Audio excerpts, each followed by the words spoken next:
Great. That for your notes, where you're going to use that. I still use Seems to be it now. doing something.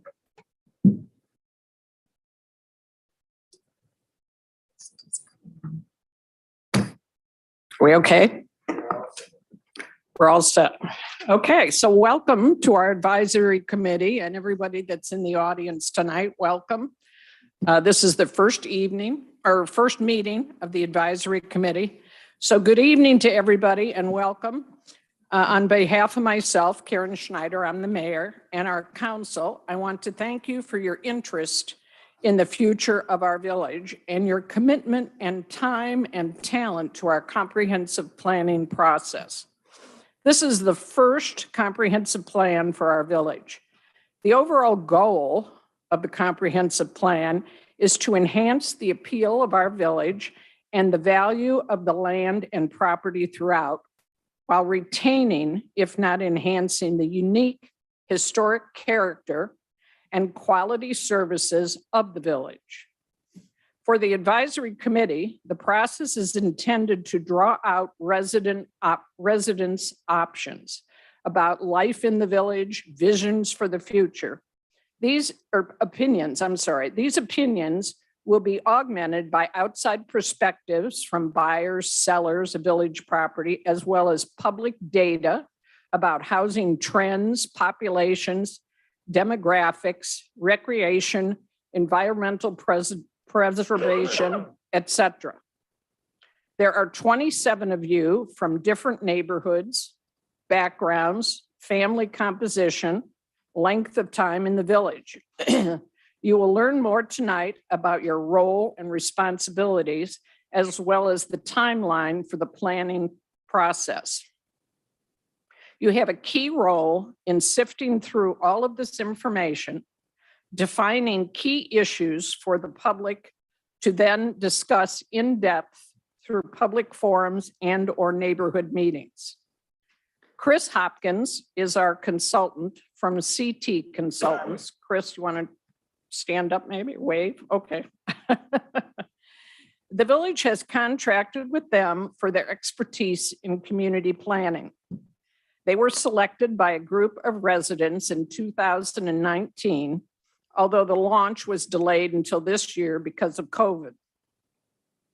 Chris will facilitate the advisory committee, and you will work independently of myself or council, and you are expected to be objective regarding the data you are reviewing. At the end of the process, the committee will make recommendations to myself and our council on a variety of topics.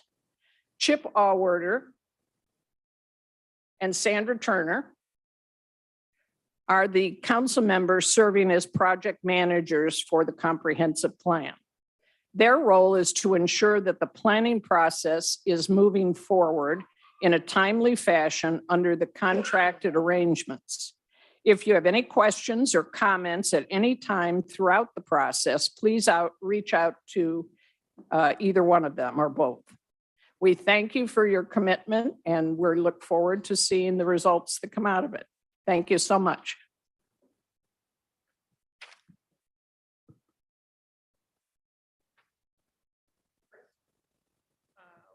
We're getting set up.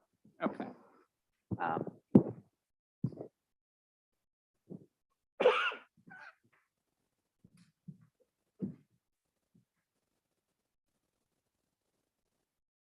Okay, thank you. I am going to stay seated as well as all of you when you talk. We will consider this an informal committee meeting. So the advisory committee meeting, again, the purpose, as the mayor had said, is for the committee members to convene on a regular basis to talk about and discuss the issues and goals that will be developed and the action steps, which will be developed even later, and to come up with a plan that in the end is presented to the village council for their ultimate decision on how to address the plan. With that, though, this is our first meeting, and I know Sarah and I have met all of you. We interviewed every person on the advisory committee. I do want to just ask if there is anyone sitting in the audience who is part of the advisory committee who may have come in late. Okay. All right, so we'll go around the room in just a second. I do want to comment on the name, the tent cards that you have in front of you. Hopefully you picked up the one that belongs to you, that had your name on it. I'm sure all of you know every other person here because it's such a nice compact community. We, however, interviewed so many people that we're still trying to place the name with the face. So the tent cards are for our benefit. But also, so when we call on people and go around the room and have our conversation, that we can talk to you, call you by name. So we might have a little trouble with some of you at this end who we can't really see your name. Okay, there you go. Thank you very much. Okay. All right. So with that, then we'll start with Rick and we'll go around the room. And if you could just give us your name and your affiliation in terms of if you have had or been affiliated with any organization in the village. And if you can just very succinctly comment on that, and then how many years you've lived in the village as well. Great. I'm Rick Marabito, lived in Gates Mills for 32 years. Live on Sherman, right up by county line, and pleasure to be on the committee. I love Gates Mills, so thanks for having me. Oh, go ahead. Yes. Hi, everybody. Karen Long Cassio. I've been here for 5 years. And if you can speak into your Sure. mic, thanks. I've been here. I have been here for 5 years. Karen Long Cassio, and I live right up on Epping at the bottom of Berkshire. Ann Zoller, I've been in the village for about 13 years and live just down the street next to the nursery.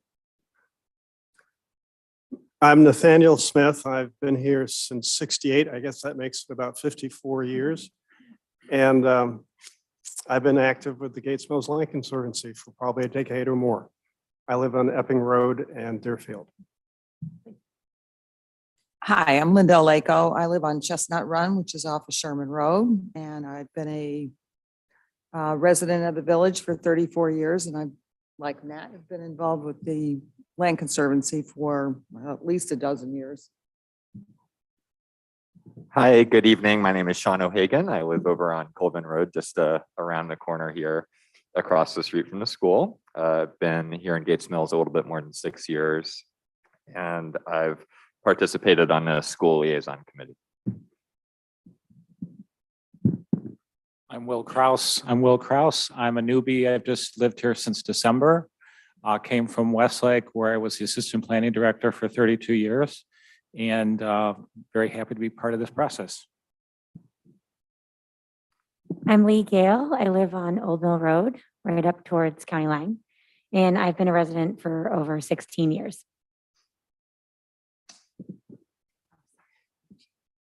Hi, my name is Elizabeth Horvitz. I live on Berkshire Road and have lived in Gates Mills for, it'll be 2 years this coming August. I'm Sharon Bodker. I live on Chagrin River Road between Mayfield and Sherman, and I am unaffiliated. Mitchell Bass, lived here for 4 years, down on Chagrin River Road, just past the nursery. I'm Cindy Zins. I've lived here for 37 years, and I've been on the board of the Land Conservancy for at least a dozen years. I'm also on the board of the Chagrin Valley Trails and Riding Club and have a horse, usually 2 horses. Hopefully there'll be 2 again at the barn at the Hunt Club. So I'm very interested in equestrian activities.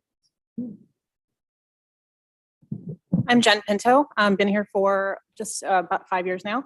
I have been associated with the Improvement Society, as well as I've done some contributing writing to the Pink Sheet.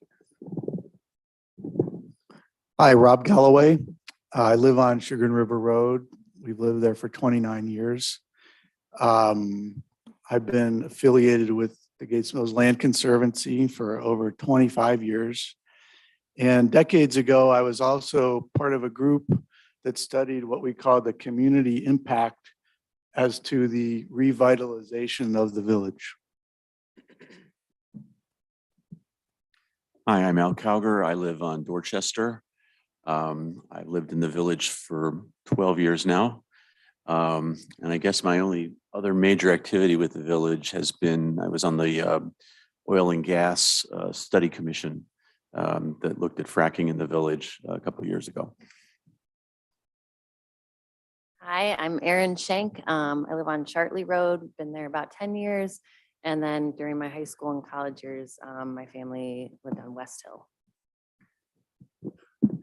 I'm John Spurk. I'll apologize in advance. I have allergies, so if you hear me coughing over here when I talk, it's nothing more than allergies, so forgive me. I live at the corner of County Line and Brigham Road. This is, I think, about our 28th year being here. I fell in love with this village literally before I even started school down at the Cleveland Institute of Art. And I ended up here. I didn't even know what it was called, but I knew I loved the place, and I never dreamed I would be here this many years. And I've also had the privilege over the last 20 years of chairing the Architecture Review Board. Hello, I'm Mary Schmidt. I live on County Line between Brigham and Battles, and I've been in the village for 15 years. And the past 3 years, I was president of the Gates Mills Garden Club, and now I'm not president anymore, but I'm chairing the garden tour that is June 24th and 25th in our village. And it's a tradition here in the village, and hope to see you all there. Some of you made it so far. You haven't been on the garden tour too. But I'm glad to be here. And I'm also a transplant from the West Side. I grew up in Rocky River. I moved to Gates Mills from the West Side. So I was in Toastmasters. We were in Toastmasters together, I remember, in Westlake. Small world. I'm Sarah Sitterly. I'm with CT Consultants and working with Chris Hopkins on the project. And I'm Chris Hopkins again, the project manager for this project. We do have a few people on the call, so I'm going to stop sharing to allow them to introduce themselves. So Dana, you're in the car, but if you want to go first. Yes. Hi, I'm Dana Haas. I apologize for not being there. I am on my last day of quarantine for COVID, and my son has baseball, which is why I'm in the car. I have lived in Gates Mills for 9 years. However, the house that we live in, my husband's grandparents built in the 1960s. All right, thank you. And Keely? I'm Keely Davidson Bennett. I'm a senior project manager with Chagrin River Watershed Partners, and I don't actually live in Gates Mills, but Chagrin River Watershed Partners is really grateful for the invitation to serve on this committee. Okay, Sean? Hello, everyone. Sorry. Sean O'Brien. I was born and raised in Gates Mills, moved away in 2000, and then moved back to start my own family in 2012. I'm also in quarantine, unfortunately, but I live on Epping and Sudbury, and I'm pleased to be with you all remotely. Thank you. And Shane? Hi, I'm Shane Bigelow. I live on Battles Road. Moved here 8 years ago from New York City. We have 3 sons in town as well. All right, and then last but not least, Deej. Hi, Deej Lincoln. I live at Cedar and Woodstock, basically. I've been a resident on or off for about 45 years, and I'm on the board of both Hawken School and the Chagrin Valley Hunt Club. Thanks for the invitation. Okay, so with that, we'll go quickly over the agenda. We can move forward. Oh, Well, first, there's a little public announcement on behalf of CT, just to give you a little bit of a background as to where Sarah and I are coming from in terms of how we got to be here. The mayor did mention that we did submit a proposal that was selected by the Comprehensive Plan Committee. But there are three things I wanted to just underscore with everyone, the committee members and everyone else listening. We believe every community is unique, that all of the different things that make up your community are not found anywhere else. Bits and pieces might be, but Gates Mills is unique. There is no other place like Gates Mills, and we heard that from a lot of you during the interviews. Our role is to assist you, the committee and the community as a whole, in developing a long-range plan that really focuses on the things that are important to you. So we play a role in terms of facilitating, providing the research, documentation, things like that. We will weigh in with some of our what's worked, what's not worked, give some advice in that respect. But ultimately, the choices about what's in the plan belong to the community. Also, we understand and believe wholeheartedly that the plan needs to be put together with the input from a lot of people. It needs to represent the community. And in order to do that, we need to bring people together. And so we have a variety of public engagement techniques and activities that we have planned. The interviews were one of them. But the important thing is that overall, we develop a shared vision for the long-term outlook of the community. And it's very important it has broad support, because we don't want to spend the next few months working on a plan that then gets torpedoed at the end. So it's very important, we really want to hear and work through the difficult issues. And then ultimately it will lead to coordinated efforts once the plan is adopted and the community takes the recommendations and then works through implementing the recommendations. Our role is assisting in identifying both short-term and long-term actions. So the plan is, the logo is 2032, so it's a quote, a 10-year outlook, but in reality, we want to be thinking even longer term, because if you don't get started somewhere, you'll never make it to the long term. So realistically, though, we can only come up with strategies for the next 10 years, because no one knows what the future holds. But it's important to have a range of items and strategies that, as we say, are early wins, so that you can build momentum over time. So with that, I'll highlight the agenda. And I think we'll be able to make up some time when I go through the overview of the planning project, especially since we have met with all of you and given a little synopsis of what we plan on or what we are accomplishing. We will spend some time then going over the assets based on what we've heard from everyone during the interviews. And then we have some background information and some data to present. And then we will go around the room, both with the assets and the topics, to make sure that if you have anything else to add that we somehow overlooked, that we will add to and come up with a comprehensive list of both assets and issues. And then we have the draft community survey. We want to focus on about 25 or 20 minutes going over that. And we'll talk about that later. And then highlight next steps, and depending on the will of the committee, entertain audience questions. Now, that's time permitting. Is there anyone who can spare, say, 15 minutes to give anyone in the audience who might have a question about tonight's material?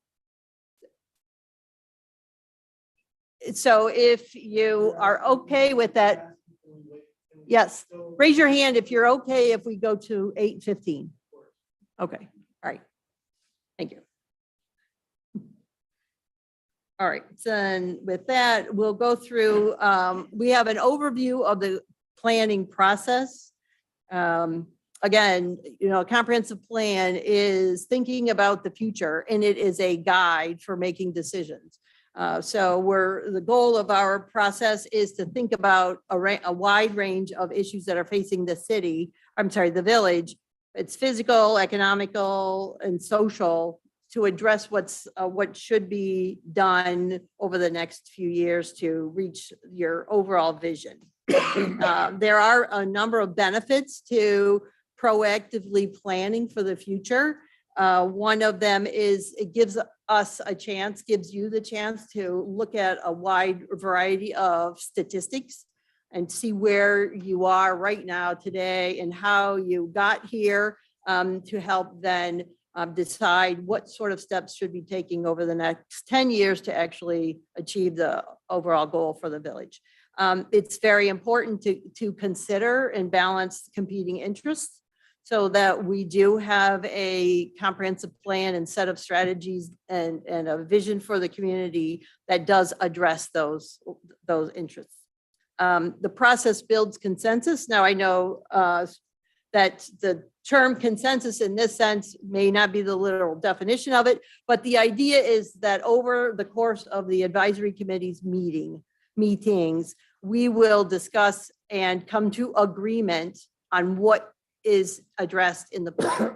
So, and we do not have to make hard and fast decisions each and every meeting. It's a building process as we go through the plan. And so there might be things that as we're talking about them, they are hot button topics. And those are the ones we need to flush out. We think there are a number of things that there's already agreement on. And so we can say, okay, we all agree on this. So let's put that to the side and concentrate on the things that where there are these competing interests.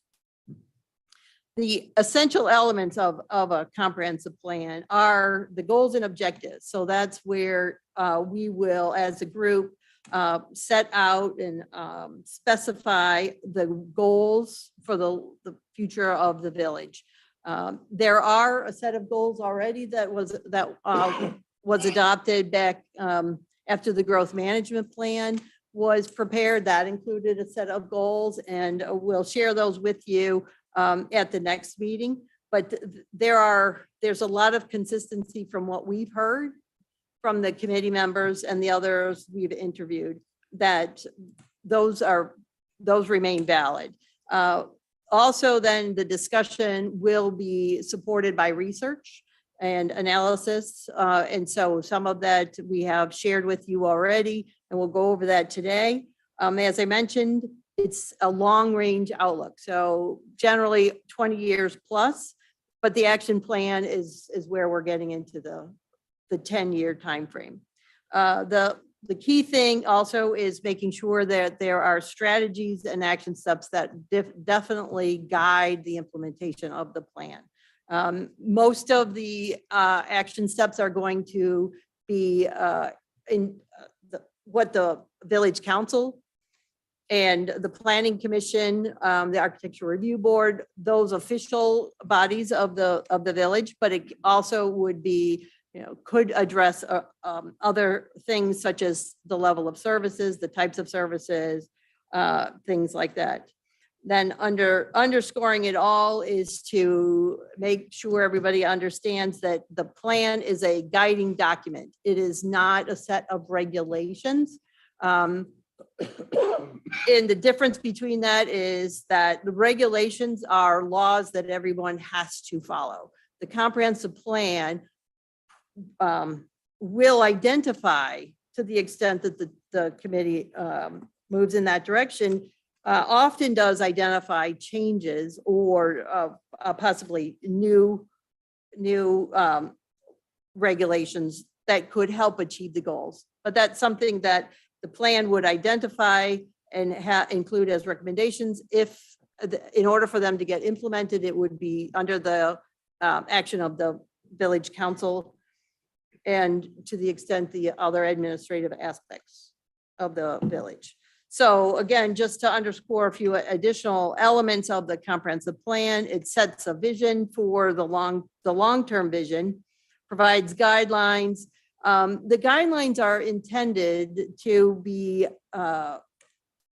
either addressed proactively on behalf of the village, but they could also be recommendations, and rezoning requests are the primary thing that the plan could say, if this happens, then this type of action is appropriate.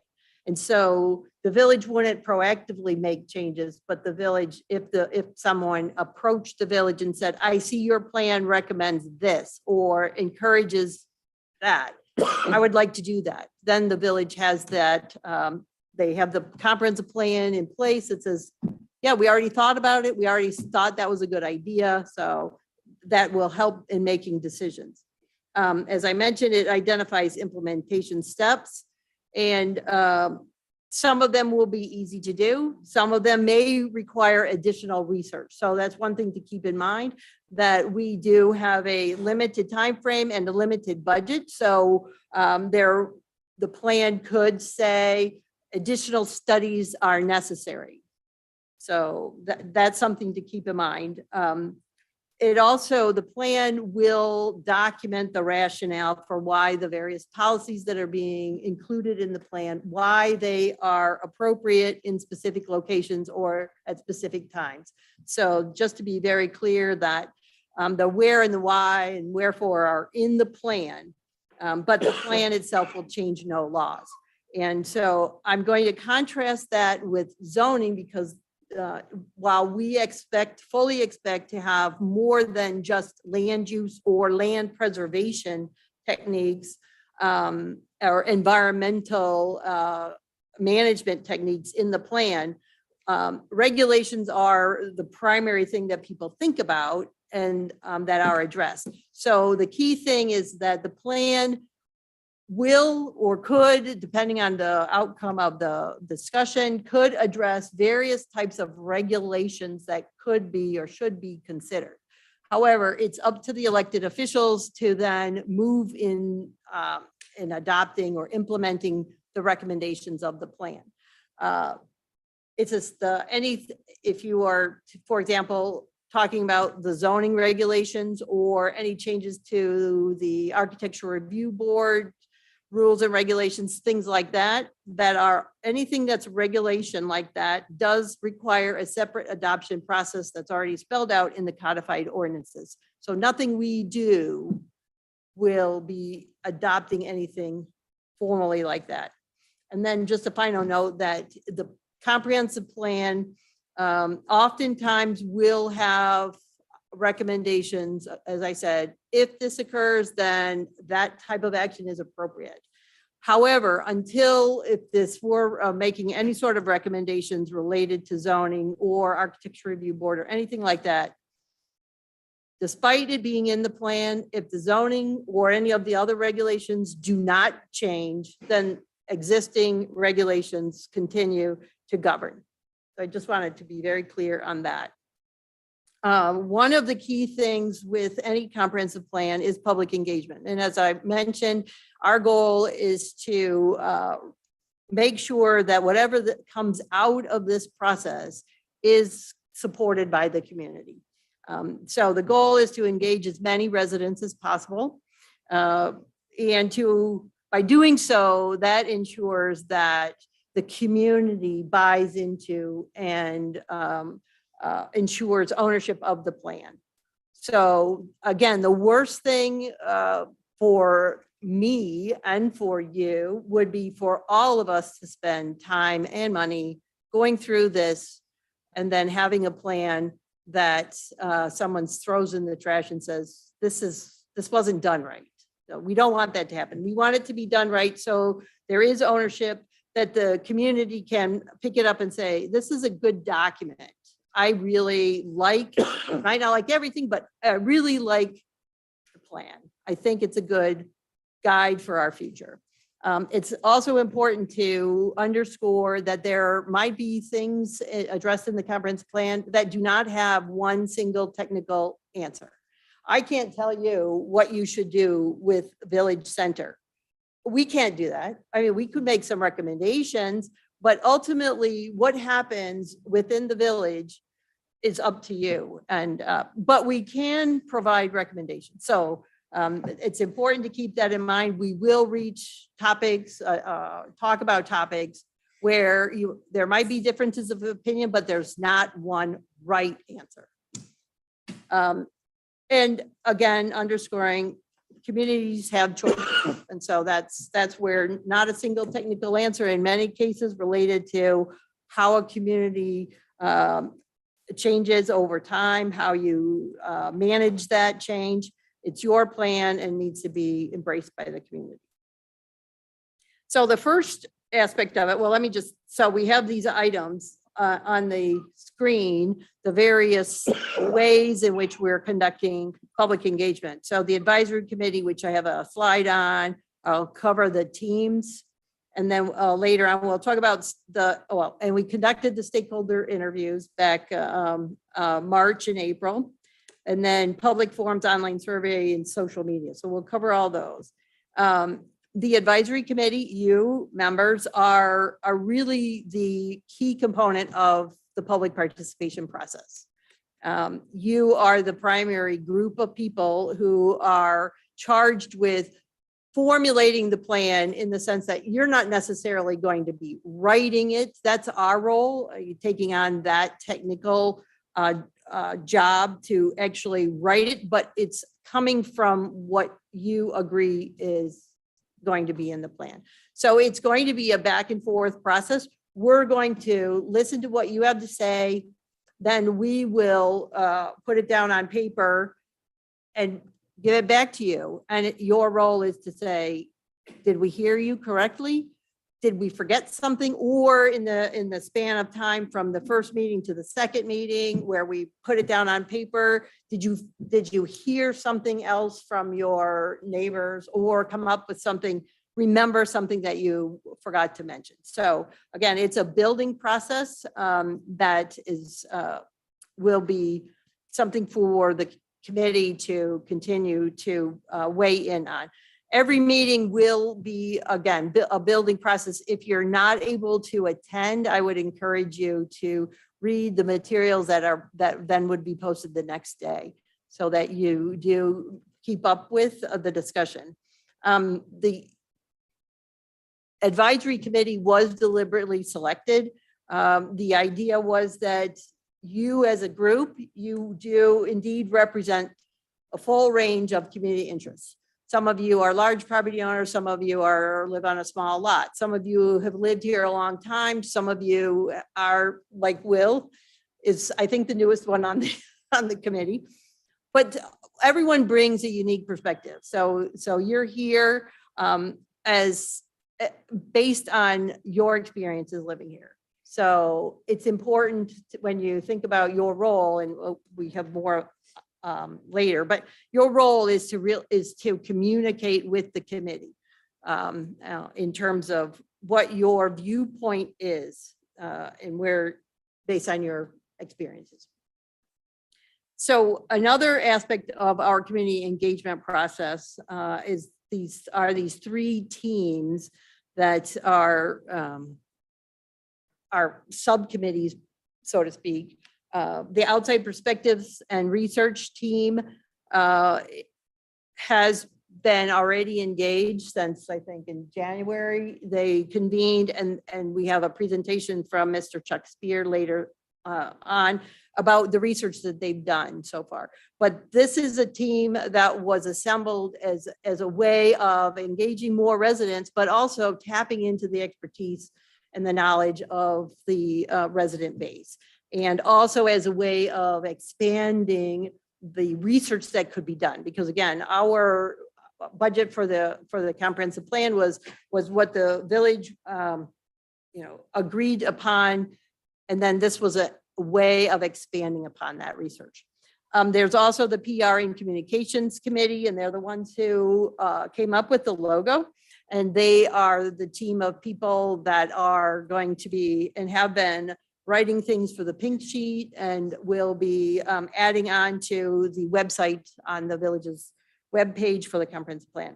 And then the Neighborhood Perspectives team is one that hasn't been engaged just yet, but they're a group of people that our role for the neighborhood perspectives is to be the get out and participate team, to encourage people, raise awareness, be talking about it among their neighbors, that sort of thing. And so when we get to the community survey, when we get to the public forum parts of it, then their role will be to make sure everybody's aware that these public engagement activities exist and that they're there and encourage people to participate. So the remainder of the public engagement aspects, the online community survey, the survey will be sent to every household with a mechanism to allow for every adult to participate. We have 2 public forums that are part of the process. The first one would be in the summer after the after the community survey is finished. And then the second one would be close to the end of the year, once we have a draft plan with recommendations and action steps for everyone to weigh in on and prioritize. There is a website that the PR and Communications Committee is monitoring and working on assembling. And then there's the social media, which we encourage everybody to share and participate in that. Any questions on any of the materials I've covered so far? Yes. Is there crossover between those different teams in this group too? Yes, there.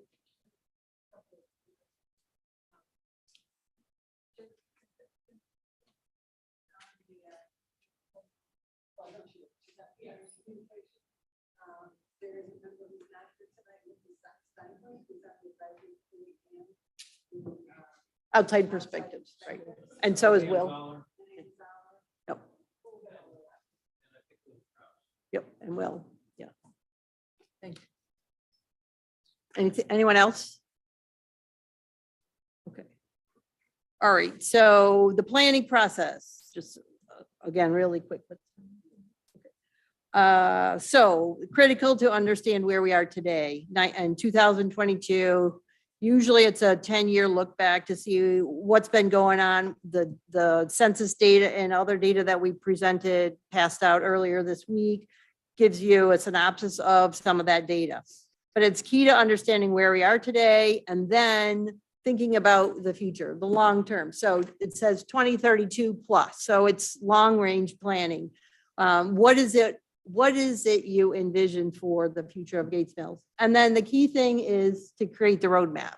How do you actually get there? What are the action steps? And what are the priorities? So that's how to keep in mind what we're doing from a planning process. The approach is discovering, understanding the trends, mapping the current conditions. Those are the things we're going to go over today. Then dreaming about or establishing the goals, the long-term goals for the future. What are the options? The third is exploring the alternatives and understanding how you actually get there. What are the action steps? And then refining the document and having a final report to submit to the village. The schedule is what we had distributed earlier this week. So we're at now the beginning of May. The idea after this meeting tonight, we'll get comments on the community survey, and the goal is to conduct the survey through May and June, and then regroup as a committee early part of July, discuss our date for the public workshop, conduct the public workshop, and have our third meeting, and then in September get to work on the strategies and the action steps. We have 3 meetings planned for that, and then a public workshop somewhere towards the end of November, somewhere like that. And then finalizing the plan January and February. All right. So envisioning the future of Gates Mills. So again, this little repetitive, but it's again, recognizing that there are shared values. And we heard a lot of that. Examples of some visioning for the village. We heard some of these, retaining, if not enhancing, the unique and historic character and quality of services in the village, but mostly planning for the next generation.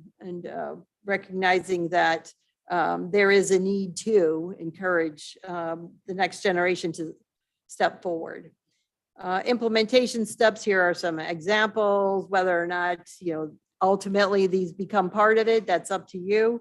But some of the things that we had heard, some people have recommended additional environmental regulations, strategies, as I mentioned, for strengthening the village center. And the strengthening will be defined then by the committee, and other strategies then for attracting new residents. So those are some of the things that we've heard so far from the committee.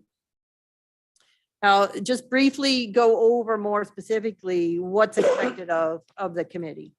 As I mentioned, you're on the committee, you're selected, and there were others who would be willing to take your place if you weren't here. So it's very important for you to be involved in the process. So you're expected to comment on whatever we present, share your ideas, comment on other people's ideas. The thought is that we're to have a discussion. So we're not gonna, after today, this is the most we'll be talking. The idea is for you to do the talking. But it's very important also to keep in mind that you're like a megaphone, in the sense that whatever we discuss among us as a committee members, the idea is that you leave this meeting and you talk to your neighbors and friends and family about what the committee is working on, and bring back any comments that you hear from your neighbors and friends. So you do serve as that conduit, so that you do become a public participation outlet, so to speak. So to keep that in mind. Now, also, because of the size of the committee, and we will take a systematic approach to the especially early on. So we'll go around the room. Each person will have a chance to speak. And only one person speaks at a time. And at the beginning, few meetings, we have an agenda of things to cover. And so if there are thoughts that come to your mind, I encourage you to write them down, especially if ideas for strategies or goals that may not be the topic on the table at the moment. So we do have to keep focused on what the topic is we're going to be covering. And so that may lead to some frustration on your part, but again, I encourage you to take notes so that when it is time to bring up your ideas and thoughts like that, that you will have them to share. And like I said before, whatever you hear from people as you move around and interact with friends and family around the village, be sure to bring them back again to the committee. All right. With that, I'll turn it over to Sarah, who will help us go through the assets. Yes, we had a participation of over 40 interviewees for our stakeholder interviews. Oh, thank you, sorry. We had about 40 participants, just a little bit over for the stakeholder interviews. And one of the questions that we asked was, what are some of the things that make you want to call Gates Mills home, or what keeps you here, what brought you here?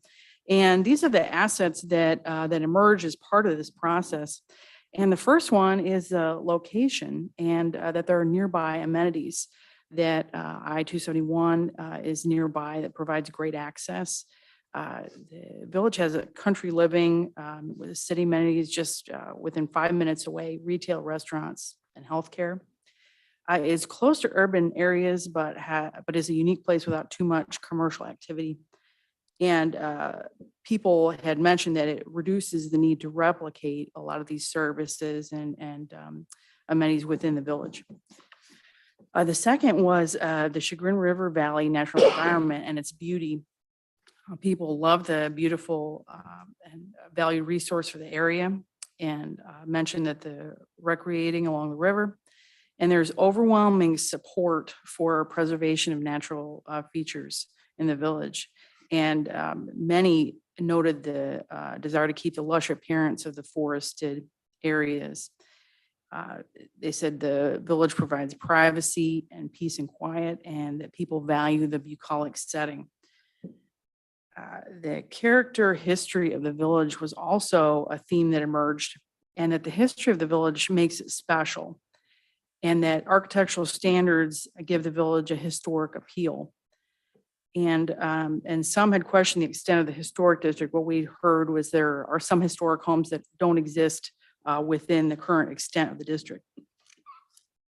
The housing 5-acre minimum lot size were also a popular theme.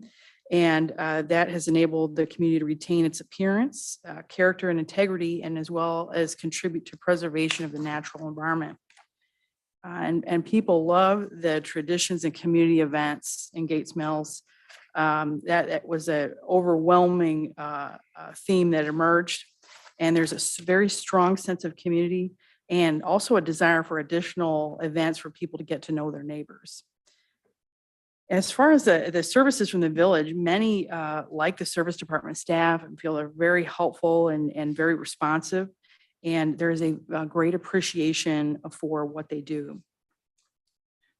In the village center area, that is notable as a center of activity for villagers, local events, local government, and the only place where retail and offices are located. Sarah's is a treasure. Recreation facilities such as Marston Park, the Arboretum, tennis courts, and the pickleball and bocce courts were also mentioned. And many commented on the convenience and staff at the post office, and that what a nice thing that is, and that they're very friendly and accommodating. And many love the library and its services and see that as an enhancement to the village. Many mentioned Gates Mills Elementary and see that as a valuable asset for the village, and that many think that the school should be kept open. Another theme is privacy, and some noted that residents have moved to or come back to the village to not be seen and do not wish to be involved, and value this quality about the village. And finally, the village communications with the pink sheet. Many noted that they love the pink sheet and feel like it provides great information about events and organizations. And there are some that noted that there should be more and expanded contemporary ways of communicating with residents. So that's a quick synopsis of the common themes that came out of the interviews. As Sarah said, most people commented on these. We do know that not all of these are felt to be assets to the same level as others. So, but at this point, what we're trying to get is a list of positive aspects about the community. And so thinking about what we've just gone over, we want to go around the room and ask if there's anything else to be added or any other qualifier that you would like to make. So with that, we'll start and go opposite around. So Could I ask a question before we do that? yes, certainly. Could you clarify who it was you called them stakeholders that were interviewed for what you just described? Was that, I know we all participated in that kind of thing with you, but were there others? Like, what comprised the group of people who just delivered up that summary? So we interviewed a total of 43 people, and 3 council people were part of that group, and the 27 advisory committee members. And then the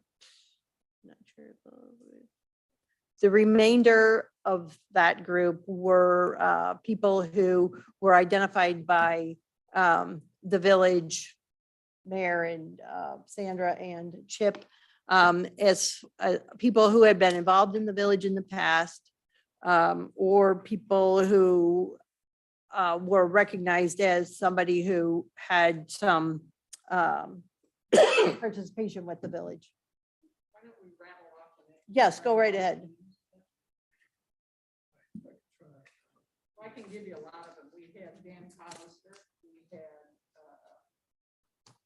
Charlie Marston, Marcia and Son, the head of the historic.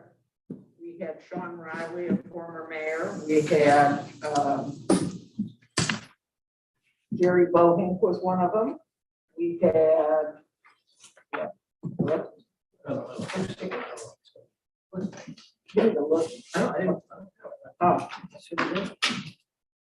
There were about 19 people. Sounds like that. Okay, good. We'll let you know who those were. No, I'm not looking for names. I just wondered what the group was. Yeah, it was selected so that we had a real, ran the gamut of long-term, very involved people. And I think there were a couple that were newer on there also, but couldn't devote the time to be on a committee like this, but we wanted their input. Oh. I can read the names if you're interested. Marcia Anselmo, Jerry Bohink, Dan Collister, Beth DeCapit, Kathy DiVincenzo, Audrey Dvorak, Bob Gelbaugh, Ron Holman, Les Jacobs, Ron Lervik, Charlie Marston, Vic Mastrangelo, Warren Morris, Tony Panzica, Bob Reitman, Tim Reynolds, Sean Riley, and I know Karen was also interviewed. I think we had one more that I don't have on this list. Any other questions before we go around the room? Okay. So Mary Jo, Most of the things that you said, I guess I have to say, what drove me here was, I like that there were quality schools very close by. When my daughter was still in school. The quality of schools close by was a big plus for me when we moved here. You move back, please, to the previous screen. Sure. Reference that. Thank you. and if I may qualify this too, so as we go around the room, I should make clear, add one thing if there's anything new to add, or as Mary Jo amplified one thing on the. Oh, it was already on there. It was already on there, but that's okay. That's okay. But the idea is to add to this or like put a check mark next to it. So. All right, John. I thought it's a pretty good list. I think the village center is an important part, and I think it needs certainly more added to the village center. And I'm sure there's a time and a place to discuss that in detail. Yep, thank you. Erin? I'd agree. It was a great list. I think you covered most everything.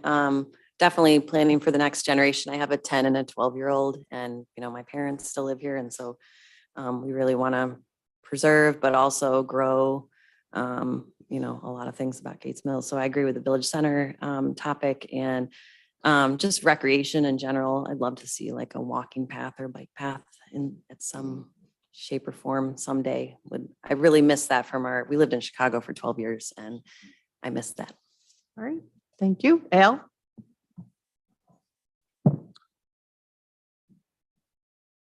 I'm going to preface this by saying that I'm still a little confused about what the end result of this group is in terms of, do you just want our general idea of what we'd sort of like the village to be? Do you want us to come up with sort of a quasi zoning map?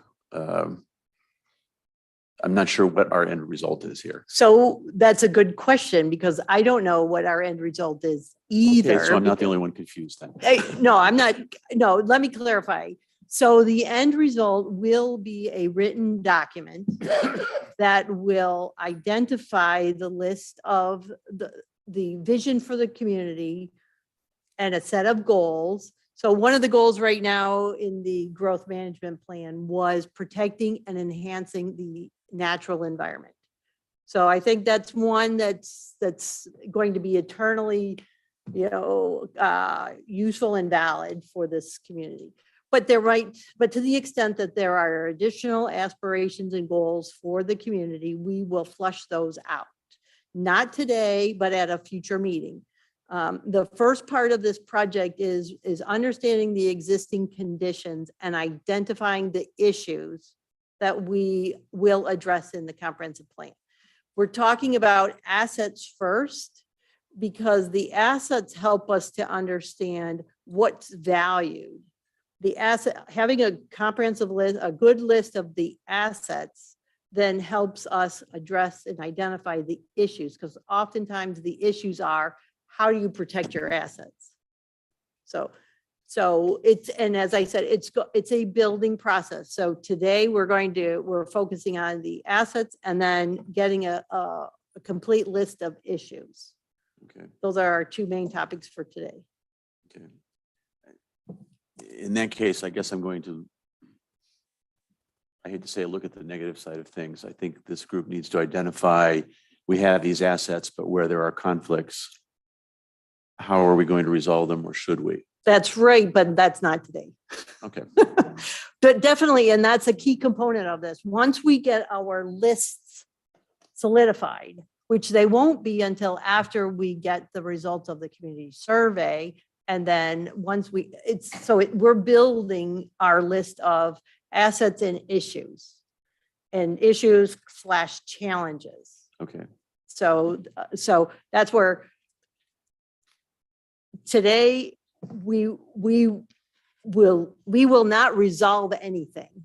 So you might get frustrated about that, but that's part of the process, is that we are building our list and then identifying today and at the next meeting our issues to be addressed in the plan. And then once we have our list of issues and challenges, we'll finalize the long-term goals and we'll start to work on the objectives and the strategies. So the strategies, I think, are what you're wanting to get to. I shouldn't put words in your mouth, but My only concern is I think we can all agree on the assets. I think this is a pretty good list. Where I've seen things fail when the village and what I've been involved in is where we can all say we want a natural environment, but then when it starts getting to, yeah, but I want to take trees down in my yard to expand my home, or I don't want a trail going by my house. That's where things fall apart. So. And so that's going to be an issue that, so if you want to repeat that again in about 15 minutes. Okay. Okay. All right, thank you. Rob? Sure, thank you. I like the list. It sounded very much like the list I described to you when we had our interview. So, and it sounds like it's pretty unified amongst those who you interviewed. So that's a good thing. The one item that I'm not sure was specifically covered is the community organizations. So I would highlight that as a huge asset of the community. I think it adds collegiality. It adds a way to express ourselves and be together and do good for the community. So I would put a check mark next to that. If it's not on the list, I would suggest it be on the list. Everything you just said, I agree with. Okay. I think the community organizations are a great asset, and the list that you showed is what I would expect, and I don't necessarily have anything else to add to it. Okay. Cindy? Great list. I have nothing to add. Okay. So anyone else feel that way or have something else to add? So we don't have to go. I do have something else to add. Okay. Well, let me just say, Mitch, are you passing then? Yeah. Okay. So go ahead and pass and just say, I agree, and we can move forward. So Sharon. Just thinking about the list and the people that you interviewed to create that list, they're older, they're very happy residents. I'd like to see this list of assets, especially that page, tested against younger people, people who aren't as engaged, but yet love this community as much as anyone else.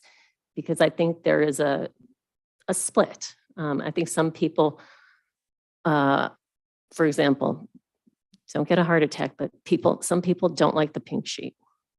Right. And that's where early on, right after Sarah was finished, the comment is that this isn't a universal list that everyone Correct, says correct. 100%. Correct.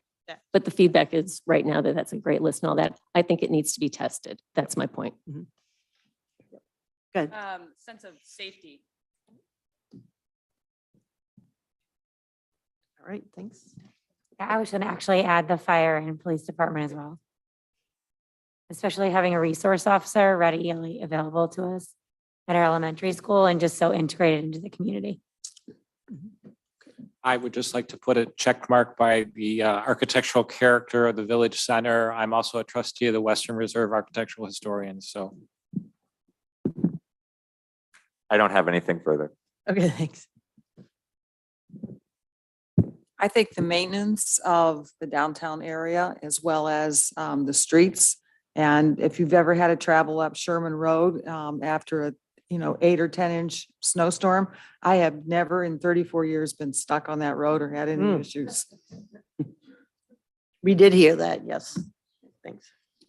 I think the list is excellent. The only observation I can make is that as I was going through the maps, I was interested to see that you'd broken Gates Mills into various neighborhoods. And I think that when you consider that some of these neighborhoods were built in the 1970s, 1980s, whereas the historic district was built back in the turn of the century, the last century, some of these things apply to some parts of the Gates Mills and totally have no relevance to other parts of Gates Mills. And I think that if we're not careful, we're going to paint the same picture across the whole community. We really need to look at it by neighborhood because the problems are different depending on where you live in Gates Mills. Thank you. I just add the proximity to the metro parks. And what's your name? Nat Smith. Nat? Yes. I just want to piggyback on what Nat said because there's actual diversity to Gates Mills that isn't reflected. I was worried that it wasn't reflected in these comments. And that could be a strength. Gotcha. It is a strength. Rick? Great list, and I echo the safety. I think I've lived here for 32 years. I've always felt safe, and I think the police department, the fire department they're outstanding. Great. So we'll go to our online committee members. All right, we'll go in reverse order then. Deej? Nothing to add. Thank you. Okay, Shane? Nothing to add. Thank you. Sean? Yeah, I would just add to natural beauty, the fact that it's a bird sanctuary and also the lack of light pollution in the village, I think is an asset. It allows you to see the night sky. Yep. All right, you go. Dana? I also agree with the lack of light pollution, but I also had to say that the service that the police department offers when you go out of town and they can monitor your house, they drive past several times a day just to make sure that nothing is out of place. I don't know that other communities offer that service. Okay, and then Keely? Nothing to add. Thank you. Okay, all right. Okay, so the goal was to do the easy things first. So sounds like everyone agreed. All right, so we'll go back. So now what we have next. We can move forward. All right, so everyone received the packet with the statistics in it. So it gives you some basic overview of some key things that information we gathered. I'm going to go through the list of the materials that you've received, and then Chuck will give a presentation on what the outside perspectives team came up with. So with this, we'll go fairly quickly unless someone has a question. If you have a question as I stop on these different charts and that, please raise your hand. Let me know if you have a question for clarification, what does that mean? Or if you have an observation about that. So figure one gives the overview of how the city, or I'm sorry, excuse me, how the village has grown over time. And so you can see that all right, you know, by the 1970s, oops, excuse me. All right, hold on. Not so proficient. Okay. So from the 1970s onward, it's been fairly static in the sense, I mean, there's been some up and down. The village peaked at 2,500 people in the 1990 census and has slowly declined since then. However, the difference of decline from 2010 to 2020 was very small. And so there's some, it seems to be some leveling off. It'll be interesting to see how things change because of COVID, because we, and as Chuck will maybe touch upon, we know from some of the data in terms of the sale of houses that there has been a renewed interest in people living more remotely because of the telecommuting possibilities from COVID. Figure two gives you an idea of how Gates Mills compares with what we are labeling peer communities. Now, again, this group of communities was selected. The first two, Mayfield Village, Mayfield Heights, as you know, make up the Mayfield School District. So those are all your partners in the school district itself. Then in terms of what the realtors interviews revealed and what our internally we were looking at as well, the remainder of the communities were basically communities that people, if someone's interested in Gates Mills, they may also be looking to buy a house in one of these other competing neighborhoods or competing communities. Obviously, there are characteristics of each of these communities that Gates Mills might have some things in common with, but like when you look at Shaker Heights, obviously Shaker Heights isn't like Gates Mills from a population standpoint. So just keep in mind, you know, the reason for looking at these particular communities was to see how Gates Mills compares. Not to say that they're like them. Yes. Just, and I don't know if it matters, but Highland Heights is in the school system too. Okay. So All right. Thanks. Okay. We'll fix that.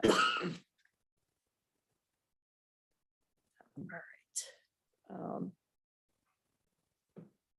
Then in terms of the age groups, these two charts compare how the different age groups in Gates Mills compares with Cuyahoga County. So just to give a reference point.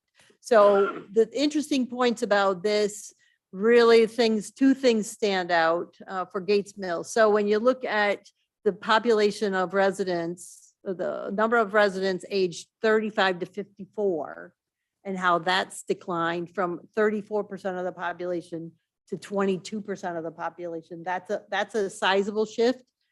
And then in the reverse, because we're looking at 10-year increments, 65 and older, that was a big shift as well. And so when you look at how it compares with Cuyahoga County saw a similar sort, saw a decline 35 to 54, as well as an increase in 65 and older, but not to the same extent. And Gates Mills 65 and older, 30% of the population is a high percentage point. So yes, go ahead. Someone's in the waiting room. That's my important addition. Oh, thank you very much. I think Mike. All right. Someone else drives the controls on letting in the people in the waiting room. Too bad there's not a doorbell. Okay, all right. It is encouraging to see that under 20, though it has declined, it hasn't declined as significantly as some other communities. And so you can see there's been a more of a shift, a downward shift in Cuyahoga County overall. Can I ask a question? Certainly. Is that just aging in place, or is that actually people moving in or out? Because if you go from 2000, Right. there were 35 to 50-year-olds to now where they're 55 or 60. I mean, that would make sense if they happily lived here for 20 years. Right. Yes, and unfortunately, we don't know that information. It's just, this is census data that's just reporting the numbers. Yeah. Any other questions about population characteristics? We do highlight, Gates Mills has one of the highest rates of people who have residents who have a bachelor's degree. So that's a very high number. I think Hunting Valley has a similar percentage. The number of housing units, the graphic shows you the number of housing units that are single family owner occupied. We did present the data in terms of the number of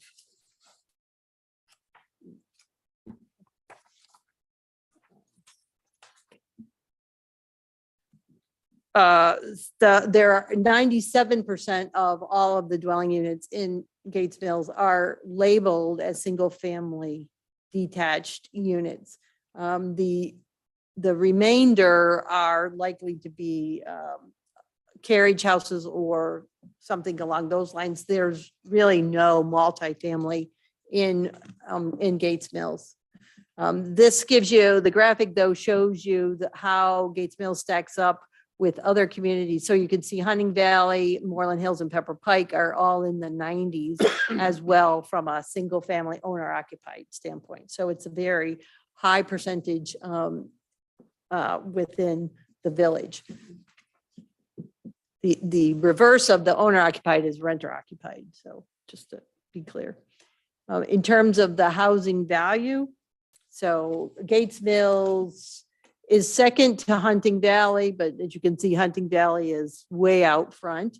But I'm sorry, that for Cuyahoga County, Wade Hill has a higher median value. So these are in thousands of dollars. So $505,000 is the median value of owner occupied units. That's from the 2019 American Community Survey. So that's a census data. It is an estimate, but again, that's what's being reported. So you can see how it's increased for from the 2000. I don't think that's. We'll have to check that number if it's 2000 or 2010. My apologies on that one. But again, it's showing you how things have changed across the board. You know, just a quick question on that. That 76% increase in Hunting Valley, is there a reason that you would have a statistical aberration? Perhaps some large estates were built or something that would cause that much of a, I mean, that is totally out of scale with everything else you see on that chart. Right. As I would say, though, it's the median value. So one outlier wouldn't necessarily have that big of effect on the median. They don't have very many houses. I know.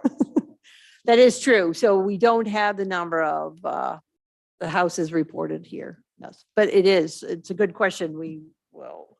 What I had the same question, and both Wade Hill and Hunting Valley have had many more new houses built though. So I think that's what might be skewing it, because you have a brand new house that, right, very highly valued. Yep.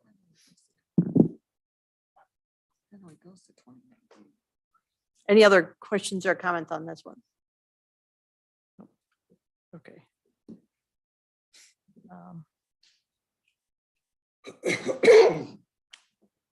So this, moving now into the zoning and land use aspects of the village, the map on the right, the map is the zoning districts.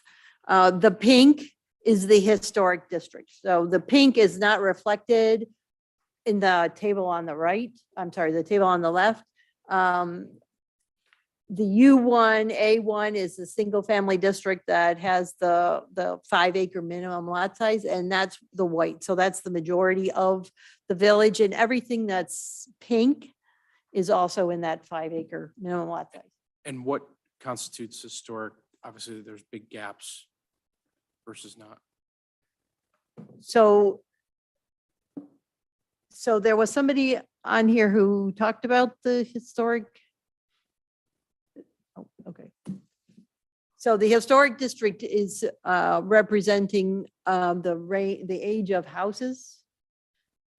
We have heard from the committee members and from others that we interviewed, wondering if the boundaries are the right boundaries. So that's the extent of the information right now but at the next meeting, we will have a conversation about the historic district boundaries.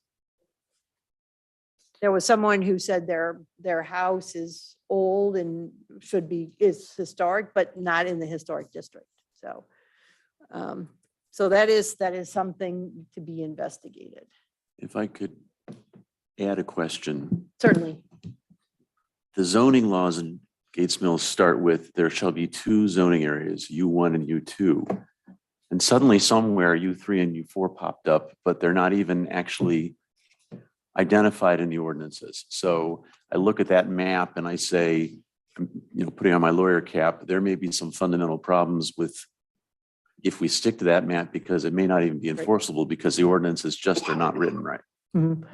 So I'll give you a little bit of more explanation about the zoning regulations. So yes, the U1 is residential, U2 is non-residential, U3 are conditional uses.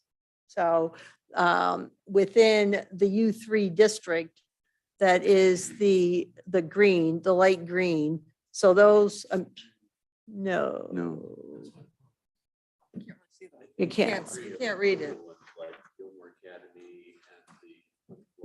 Yes, I'm sorry. Those are the U3. I'm sorry. Yeah. And I just want to point out that in our ordinances, it doesn't create a U3 class. It starts by saying there shall be U1 and U2. Right. So every time I look at the ordinances, I say, well, where the heck did U3 come from? Right. And so one of the things that this process allows is for us to identify the inconsistencies or the clarifications that cause confusion within the zoning code primarily.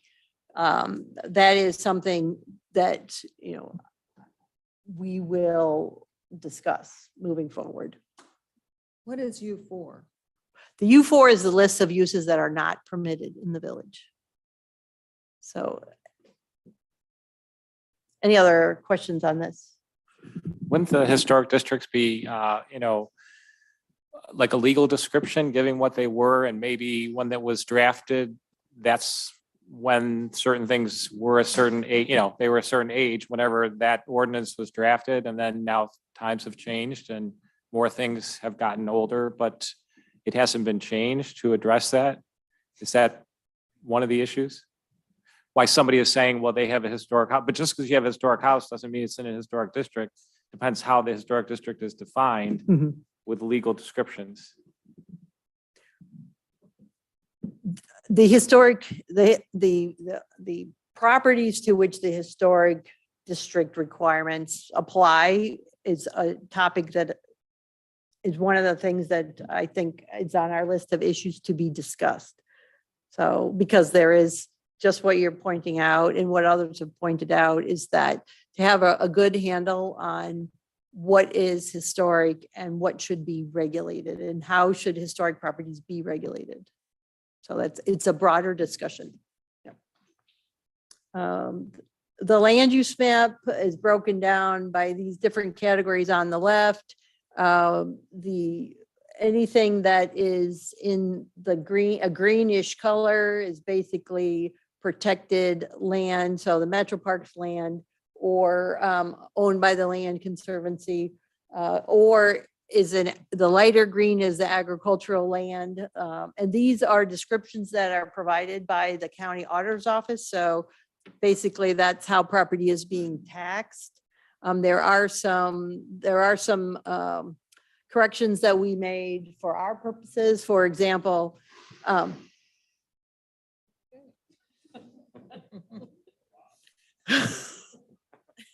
an earthquake. All right, I thought it was gonna blow up, but okay. But as you can see, yellow is residential. Yellow is the dominant color in the community, as to no one's surprise. Then the orangish colors are what we've labeled as other residential. And that includes, in some cases, it includes side yards. So there are some properties that have a house on them. Some people who own a house on one lot, but they also own an adjacent lot. And so in some respects that it might have a barn on it, you know, their side lots might have a barn on it. So it's listed as a other type of residential. But as you can see then there's very little of office and retail, which is pink and red. And again, it's identifying the land use for the entire parcel. So the Hunt Club shows up as pink as a office / lodge land use. Any questions about the land use map? Yes, go ahead. Would it be possible to get a copy of the village's inventory of the village-owned lands, where they are, what they're used for, and what their zoning restrictions are? I know it exists because we used it during the long-range planning exercise. Okay, a few so years ago. let's see. We'll jump.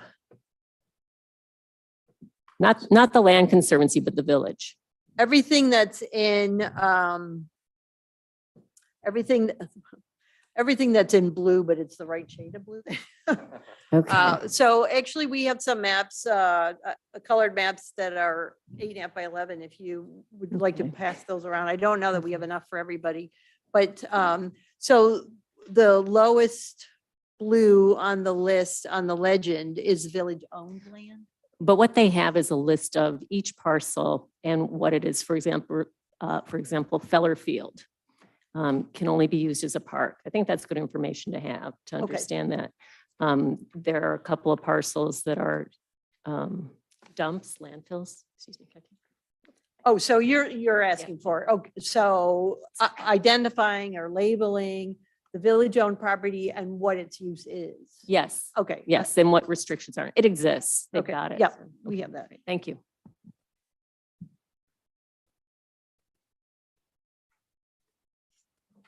All right, so we jumped to that. So this is the environmental features map. One of the things that was noteworthy that we have the data on is the tree canopy. And so Cuyahoga County Planning Commission has done 2 tree canopy assessments, one in 2011 and the second one in 2017. The table number 2 gives you the breakdown among Gates Mills and the other peer communities. The point to be that I thought was interesting was the 210 acres that, according to the county assessment, 210 acres had trees on them in 2011 and those trees were cut down in 2017. So I was surprised by that number. However, you do have one of the highest percentages of the community. Yes. It's not that they were cut down. A lot of them died because of the emerald ash borer and things Good of point. that nature. Very good So- point. Sure. But there's also development, but that isn't even reflected, some of the more recent development. Good point. So, however, they're no longer there. So, yeah. But it's good to understand that there were some things that were intentional and other things that were not. Right. Very good. So, but as you can- Kristen, you know how that's determined? Like, how do you know whether the tree canopy in Gates Mills declined by 5% or 4 or 7 or? Yep. So the way they do it's all based on aerial photography or that then is color coded by the type of land cover. So it's sophisticated type of imagery. Okay, Way thanks. more sophisticated than I can explain to you. So it's sophisticated to a degree we should have confidence in that. Yes, yes. That's yes. not just some rounding error, potentially some No. forester was walking around and No. made a note to himself. Okay, The County Planning Commission, yep. yeah. Wow. Right. And the way they do it, I don't know exactly what the number is, but it's broken down into the size of squares. So they put a grid over the, the area. And so that's how they're analyzing it by very small components. But also,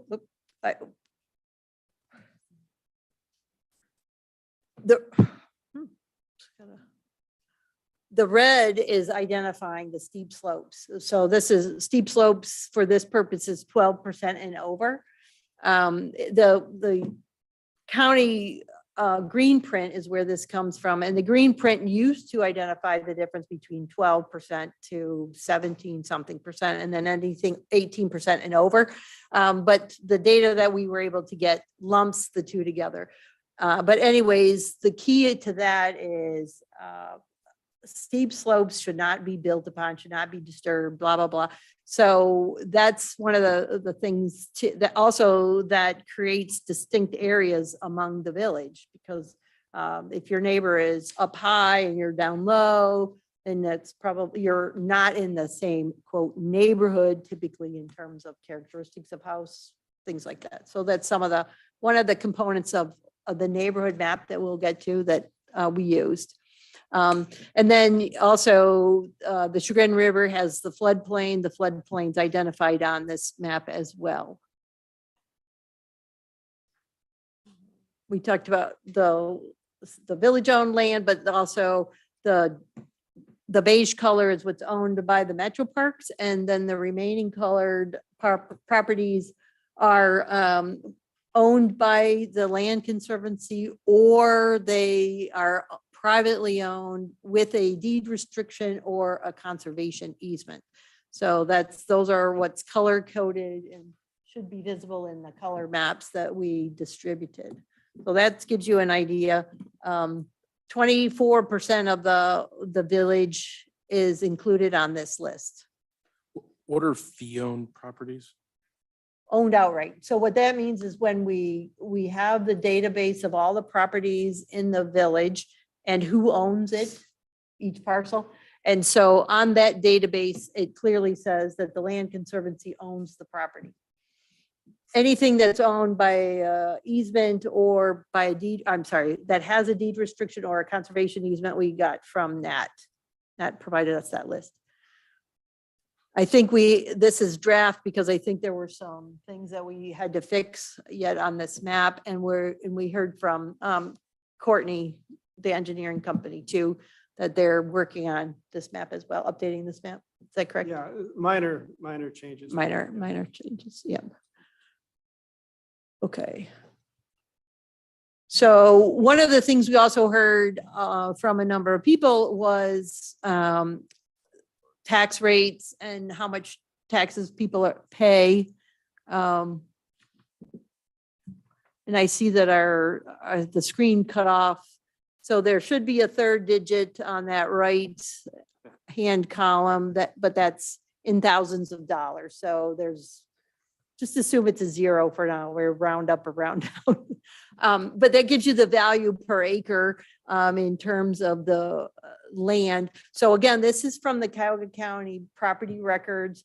They provide a valuation for the land and the building, which combined is the total value. If you're a taxable property, that's what your taxes are based on.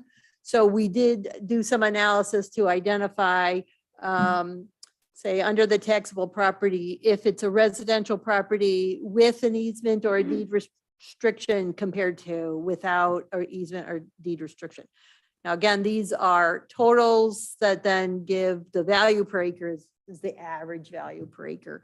So it lumps it all together, but it gives us a breakdown in terms of how much land in the village is under the total value, how much is exempt versus how much is taxable. So that was one of the comments or one of the questions or facts that people were commenting on in the village or regarding the property in the village. And then the final piece of data that we have is the tax rates. And this is looking at the property millage rate. This is only looking at residential because that's primarily Gates Mills. But this gives you the first column, total property millage rate is what's voted. Then there's what's called the effective rate. So there are some discounts. So what you actually pay is related to what's called the total residential effective rate. And then we've identified what the school district portion is. So this is comparing in Gates Mills, you have a total millage of 80.32. The millage for the school district, what's the school district portion is 58.2%. However, if you do own your house, you get a further reduction. So that's what the 27.27 is in the fifth column over. And then what the county does is the county provides you, what's the estimated annual taxes you would pay. So that's telling it for a property valued at 500,000, which is the median value of an owner occupied house. So that gives you the differences. It's comparing, showing you how Gates Mills, a residential property, $500,000 value, valued at the county, how it stacks up against all of the other communities in the school district and quote peer communities. There was, let's see, we have Hunting Valley. There is a portion of Hunting Valley that's in the West Geauga School District. So you can see some people have commented on property taxes are lower in West Geauga. So that gives you a comparison for the school district portion would be the same for every community in the West Geauga County School District. Any questions or comments on that? Are these all based upon an assumed value of 500,000 for homes in these communities, or this is an average or median for the homes in each of those communities? No, we use the 500,000 because 500,000 is the median value of houses in Gates Mills. All right. So the idea was, compare apples to apples. So that's not to say that your house would be the same value in a different community. So that's important to point out. Yep. We are running short on time, so I do want to ask Chuck to then move on. Oh, we have some residential lot sizes. This was in your packet in the year the housing was built. So just a quick, it's you can see from this chart, the majority of lots in the village were subdivided below 5 acres before the 5 acre minimum lot size went into existence. And then, which is not surprising when you think about how the number of houses that were built by the time that the zoning was changed, the majority of houses were already built. So with that, I'll then turn it over to Chuck to go over our key topics. I was going to introduce myself as Lindsay Steinbrink, but now I've been caught. There, how's that? Better? Lindsay was supposed to do this, you see, but she had a prior engagement she couldn't get out of, and we're the co-chairs of the outside perspective, so she gave it to me. But today I sent her a copy of the things I was going to say, just to make sure that we're together on this. And she said, it's just fine, it's perfect, but I think you should cut the first 6 paragraphs. So I have cut the first 6 paragraphs, and I'm not going to take a lot of time here. I co-chaired the Outside Perspectives Committee, which was made up of 20 volunteers who interviewed local residential real estate agents to collect insight on how Gates Mills is perceived. And I'd like to discuss with you some of the recurring themes that emerged during these conversations. Let me begin with a liability and an asset, all in the eyes of the beholder. Schools. If the buyer's inclination is to send children to private schools, Gates Mills is just about a perfect place to purchase. That's what realtors tell us, but they also tell us that buyers think that the Mayfield school system, of which Gates Mills is a part, is not as good as Orange or Chagrin Falls. And we're told that internet is playing a big role here, because nobody comes here looking for a house that hasn't already been on internet and surveyed what they could find about the community. And Trulia and Zillow use, I think it's called Great Homes, and Great Homes rates Mayfield system an 8 and the others 9 and 10. So we hear that. On the liability side, there are diehard sewer people. They're out there. They're all over the place, diehard sewer people. And when you say, we mostly have septic, we have a few sewers, but mostly septic, they say next and move on. There's a perception that Gates Mills houses are large, outdated, unrenovated, and situated on more acreage than anybody really wants. It didn't come up in these statistics, Chris, that you were mentioning, but I ran the transactions, all of them from 2017, first of the year, to now, and discovered that the median acreage in Gates Mills is about 2.8 acres. So we talk a lot about 5 acres, but as you said, many of these houses were built a long time ago and grandfathered in. So some of these perceptions are really not quite there. Some realtors think a more vibrant village center would attract buyers, and walkability enters the conversation along with coffee shop. Gates Mills realtors say would benefit with a recreation center. Other communities have it, we don't. And there are some comments about an inability to downsize and about the need for new construction. The list of positives, on the other hand, is very, very long, and many of them have been mentioned here. The ambiance of the village, the ease of access to everything, to hospitals and shopping and culture. A city that is proximate but has not come into the old Western Reserve of Gates Mills. It's nearby, but it is different than we are. And character and the river running through the middle of the place and the metro parks, all on the positives. The positives actually overwhelm the negatives. And in the papers that you've received, I think you probably have the 179 comments that realtors made about the community. There's charts and there's graphs, and they're all nice. But you read the 179 comments and you really get something important. We're running a bit below the schedule, so I want to just take another moment to put the work of the Outside Perspectives Committee in context. Since this is the first output people here in the audience and on a worldwide broadcast are really seeing.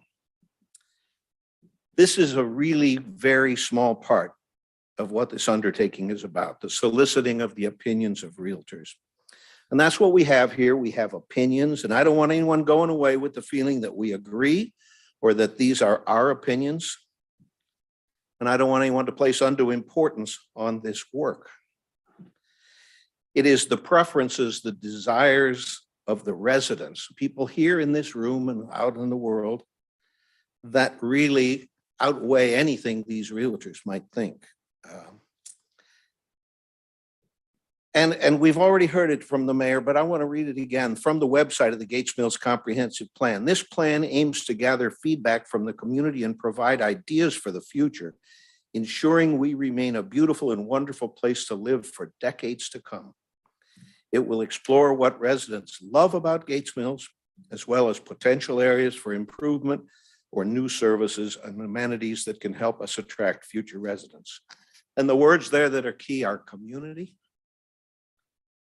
and residents and all of you people and all of the 20 people who worked with me.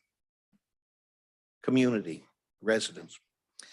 I would like to thank my co-chair, Lindsay Steinbrink, does wonderful, wonderful work. She'll be in your group. And the 20 people who have worked with me to gather these outside perspectives.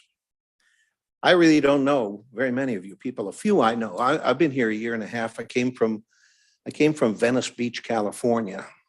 2 people. I mean, I met Rob right away because somebody told me he had the power to call me an invasive species. So I wanted to meet him right away. And I met, I can tell you something really important about Rick Marabito over here. He votes. because I met him downstairs here 8 days ago at the polling place.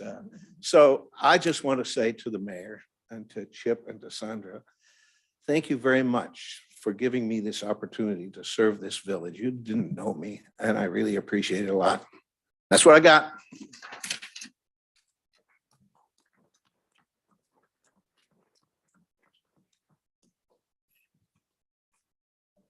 Okay, so in the interest of time, then, I would like to combine our discussion of key topics and issues with a review of the survey. So that if you have notes, let me just give a quick overview of the questions that have been drafted for your review and comment. Let me.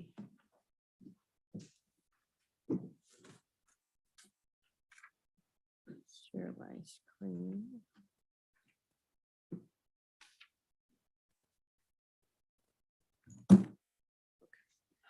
So just a quick overview of the questionnaire. So question 1 is asking, out of this list of characteristics, many of what we've heard tonight, what do people value the most? So 4 responses, trying to get the top 4 from each person.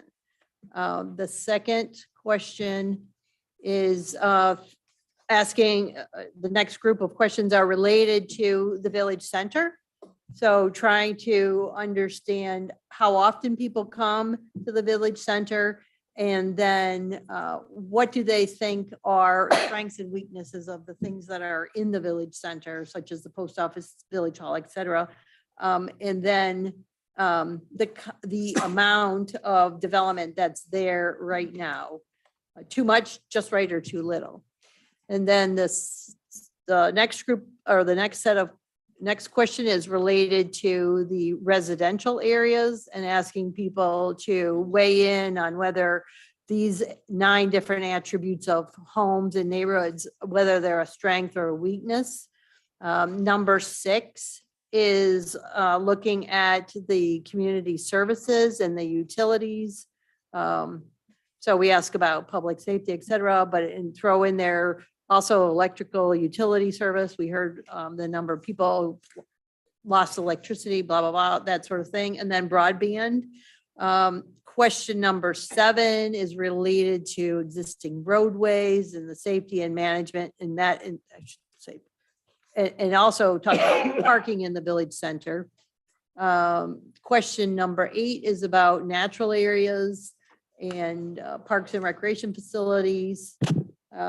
9 is related to the village's image and identity, and gets into things like community communication, community events, community finances, things related to community. Question 10 and 11 then are asking to comment. So people can tell us in their own words what the village's greatest strengths and greatest weaknesses are. Question 12 is a general question, overall quality of life, whether you're satisfied or not. The question 13, what are their major concerns for regarding the future of Gates Mills? So that's an open-ended question for people to also give us their thoughts. Question 14, another open-ended question. What do they consider to be the biggest challenge facing the community in the next 10 years? And then question 15, 16, 17, and 18 are related to the demographics of the, and 19, the demographics of the person filling them out, so that we can cross-reference and see if, I think to Linda, to your comment about, I think it was Linda or Sharon, one of you said something about how long people have lived here or how old they are may have a bearing on what their views are. So we'll be able to get at that. So with that, why don't we go systematically through this, and starting with question 1, unless anybody has any comments overall, just some observations. Yes, go ahead. Just a general question. Yes. So how is the survey being disseminated and compiled? Electronically, manually, both? How? Yeah. So it will be an online survey. that people will have a code, they'll get a postcard with the code, they will go online. The idea, we will have it linked on the village's website, but you could also type it in yourself. If there are people who are, don't have a computer, which by the way, is it now a census question? And so we know 3.5% of residents don't have a computer, but another group of residents also don't. They have a computer, but not internet service. So that is a consideration. We will have hard copies available. Okay, so if I understood right, there'll be kind of like a control number. So Yes. so someone can't fill it out 20 times. That is correct. Okay. Yes. Yes. Any other logistics about the question? I had a question, maybe it's just a point. If this is enabled to be filled out over the internet, we might suggest or allow for, after each question, a place like a box where someone could write about that question, whatever they want to Sure. write. Yep. Because if you wait till you get through 11 questions and then you get to what are your concerns and what are our challenges? Yep. I don't know if someone's going to go back to all the questions, so that would seem to be an easy thing to do, and you'd probably get a lot more granularity there. And my only other thought is looking at questions 13 and 14, they're kind of written in the negative. Maybe that's the best way to do this. I don't know, but what concerns you the most and what are our biggest challenges? And I always think in terms of if there's a problem, it's really an opportunity. So I don't know whether someone's thought about how to actually, maybe it's the psychology of this thing, but it's sort of a downer, but maybe that's the best way to do these things. And that's just the science of it. But those are my couple comments, overall comments. Okay. Any other overall? Yes, Lynn or Sharon. I watched the Outside Perspectives committee meeting, the last one, and in it you talked about interviewing people who had recently left the village. And I wonder if you made any progress with that. People on the sell side of the equation, as opposed to just people on the buy side. Not to put you on the spot or anything like that, sorry, but is any of that information going to be available to be factored into this questionnaire? We haven't done it at this point. We don't know if we can. We're only interested in trying to find people who have stayed in the area but left the village. Okay. Do you need help with that? That would be where we start. Okay. And then obviously try to contact them. But we have the outside perspective committee members on standby. Okay. They want to work on that. Okay. Other end of that was people who just moved into the village, lived here for less than 2 years. Hopefully this questionnaire will help address that by asking those. Well, it's more so not what their expectations are, but have those expectations been met? And in the case of some people that have moved, perhaps those expectations haven't been met. And what can we do to deliver on that? I think you should see if there's a way to get that incorporated in here. We thought doing the survey and calling new members of new residents. Well, it's not new. It's the ones that have left are the ones I'm talking about. Yeah. Okay. Okay. Okay. We talked about doing 2 things. Okay. One was trying to interview people who Right. left but stayed in the area. Because I think it was Chuck that had a really good idea. He said, everybody knows somebody that's moved recently. I mean, and we should be able to come up with a small pool, if nothing else, to just talk to people to find out perhaps how the village didn't meet their expectations or what circumstances made them leave. Not older people that were aging out, but We're working on it. Okay. We don't have a list yet, and if that ends up being Okay. people, it probably wouldn't be all that valuable. So trying to see if there's a meaningful number and then how we. okay. Well, again, if you need help with that, just people can probably provide some names. So I'm sorry. So there's one. And then in the Outside Perspectives group, I read your analysis and you did a dry run of your questionnaire, your survey. Are we going to do that with this process? To see if we get the kind of input, the information that will be useful to us. Testing the survey is a good idea, and so the timeline, when we're done here, we will talk about that. Okay, and then one last thing, taking Nat's point about neighborhoods. I think in the demographics, if we can perhaps try to identify the neighborhoods that the recipient or the survey person is from, that would be great information to have. Yep. Okay. that's That it. is Thank- our intent. Great, thank you. Just to touch on that further, I think, what type of percentage return are we looking for? To The deem it a goal success? is to get over 50%, and the more the merrier, the more the better. These types of surveys, when I've done them for other communities, local communities in Cuyahoga County, we have gotten over 40%. The 40% in Orange, 40% upwards of 40 in Solon. I think in Gates Mills, the expectation is that there's been a lot of publicity about the process. But that's where the neighborhood teams, that's one of the roles for them, is to make sure that they talk about it and make sure the neighbors are aware of it. So, yes. I think if you're going to go through the trouble of finding out why people left, it would be nice to find out why people came. People like Will, who came here in the last 5 years. I listened to your comments on that YouTube, and that was impressive. Because there's a lot of good reasons why people came here. I think it's important to catalog those.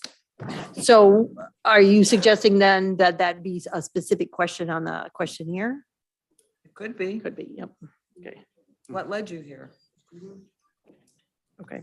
Chris, another global comment. If somebody could just check language to make sure that it reads well to people throughout Gates Mills, that they feel they're part of this. Because I noticed we use village center and that's very clear what that is, but sometimes we say village and I think we mean village center. Yep. And I wonder if I didn't live in the village center, if I would feel like this isn't for me. Well, you have touched on a very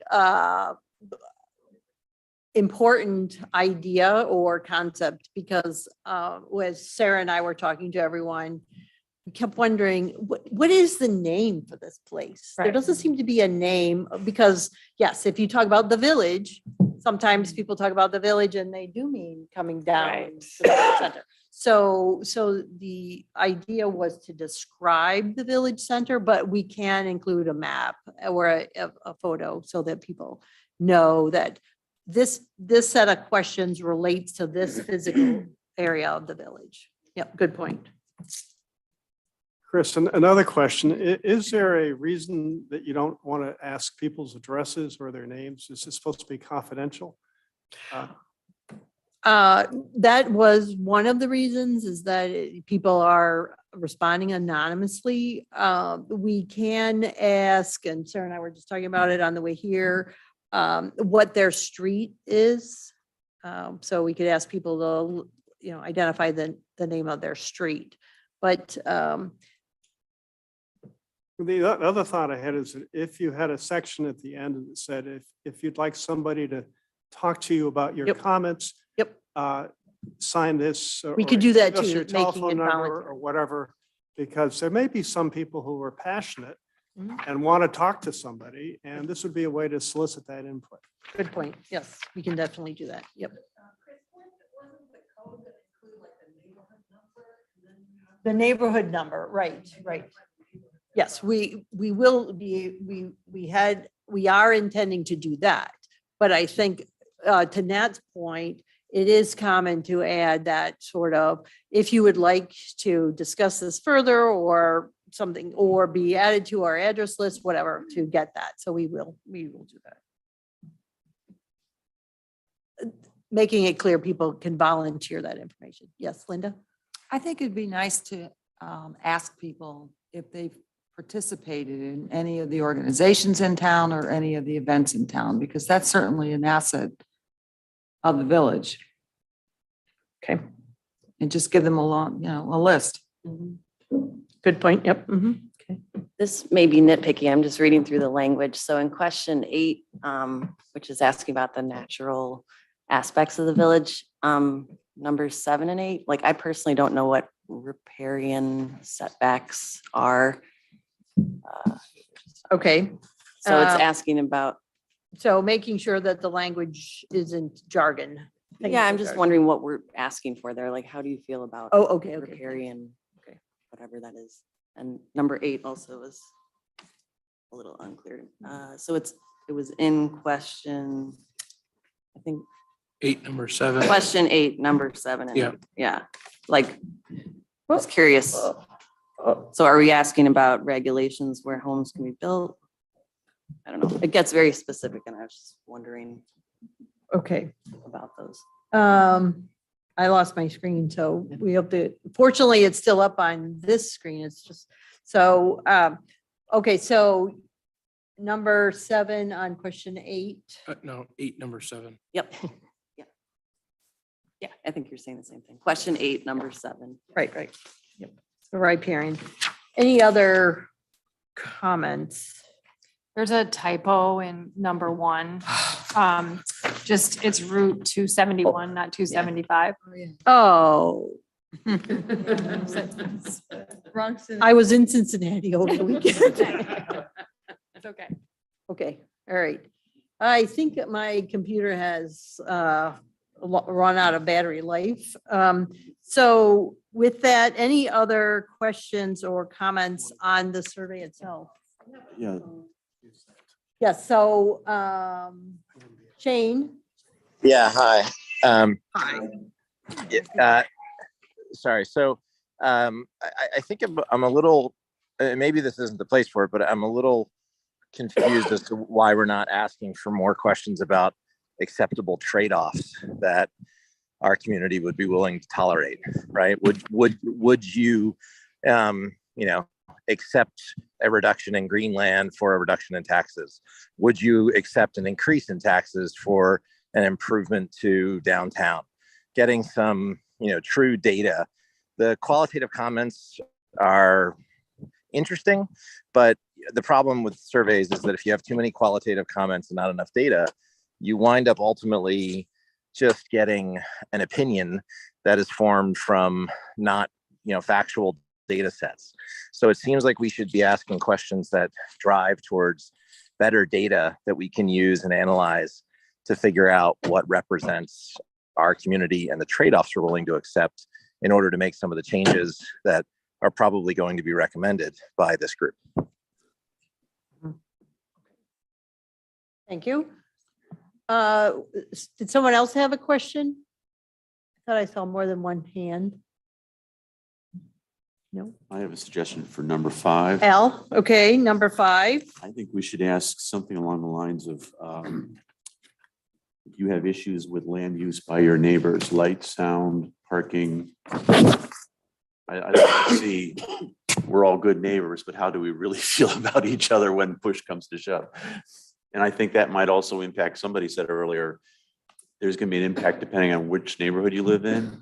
So some people may have different issues about parking or sound or whatever, depending on where they live. Okay. I have light, stormwater or runoff, parking, sound, any other aspects of neighborliness? Maybe even, I don't know if you want to get into it, like landscaping, environmental.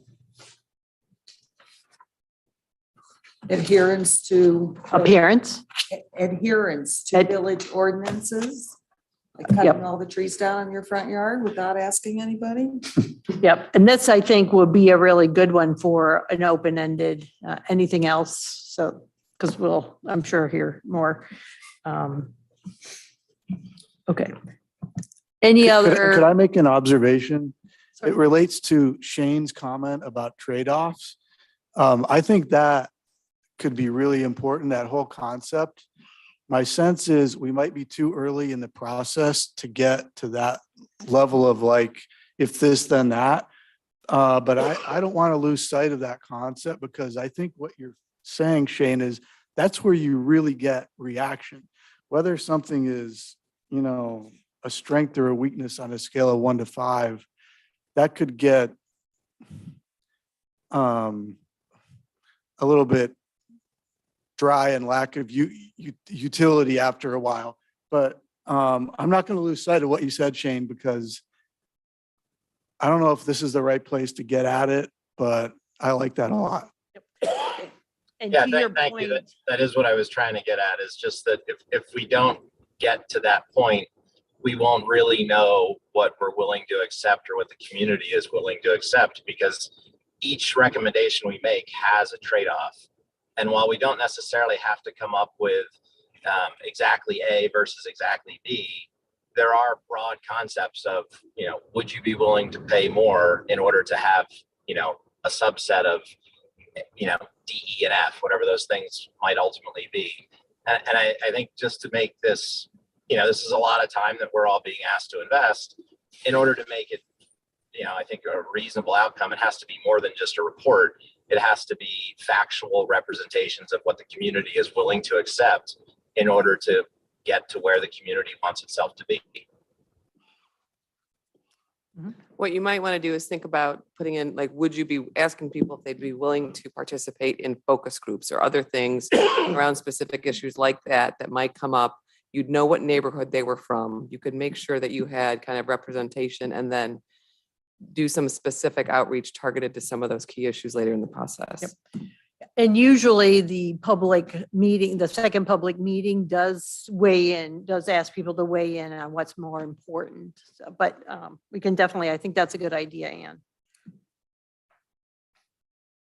Okay, any other, we're getting, it's 8:05. We're willing to stay here with this. We love what we do. We brought our sleeping bags, so we're willing to stay as long as you are.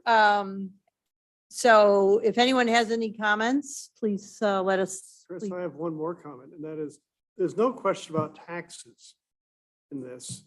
And that's a big concern for a lot of people who live in Gates Mills.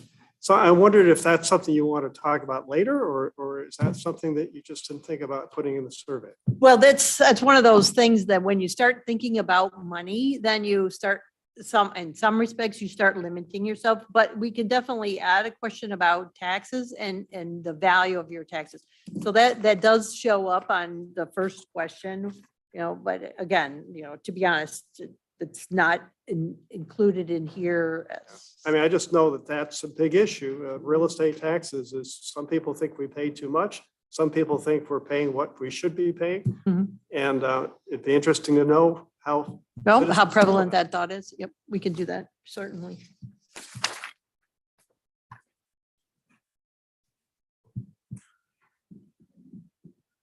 Okay, any other, go ahead.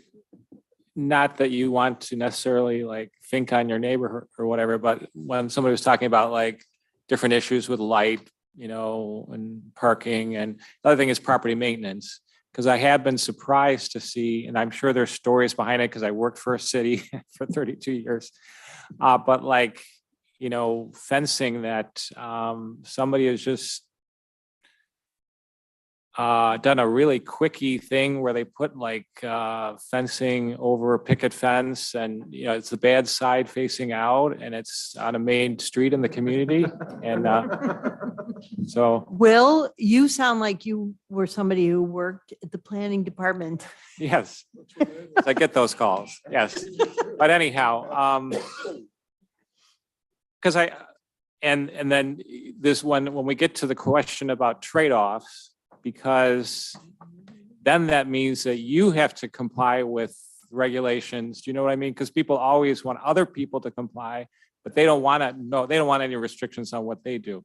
So, I mean, that's just kind of human nature. But I was just surprised to learn, I didn't mention, I live on Robinwood Lane, and the corner lot, I found out, after we bought our home, had gone to sheriff's sale. And I mean, I just would never expect that in Gates Mills. And I just, again, it's probably a story about a unique property owner, that I heard something about 10 junk cars and that kind of thing. But, I lived in Cleveland Heights at one time where you have, point of sale inspections, and, that's, oh boy, people would really go crazy. What are we trying to do here? But just that was a way for Cleveland Heights to take the property value increase and keep it within the community. So if there is an issue with these dilapidated houses that have not been updated, how do we address that? If that's one of the concerns, that seems to be, it's not really overtly said, but it's underneath, you know, it's hinted at from these realtors, or, I mean, actually, they did say it, you know, they haven't been updated in decades. Well, I mean, there's a good side to that. I'm all for historic preservation, but how do you address that issue in terms of a village, and how willing are people, you know, how far are people willing to go with that kind of thinking? Much like cutting down trees, you know, some people want to save every tree and some people want to cut down every tree, you know, and where's the balance? So I have two unrelated ideas to what Will was discussing, but I guess first is I wonder, I want to make sure, my sense is that there is room for new ideas and other things to emerge through this process and be contemplated and discussed more, right? So I think that in different ways, various folks have talked about nature, stewardship of the environment, proximity to parks and a river, and different aspects of that. And I think that, you know, we talked about that a fair amount in the asset, but I think there's a lot of different ways that folks might think about that, both in terms of how that's been an important part of how the village has arrived at where it is and part of how we all live here. But I think we also might really want to use this as a, you know, as a 10-year plan, with also thinking about a longer horizon. We might also really want to take some time to think about, what does it mean to be an assertively eco-friendly, very low density, very car dependent community going out into the next 10 and 20 years? It's not going to just be constraining development and protecting the river, right? We're in a different time.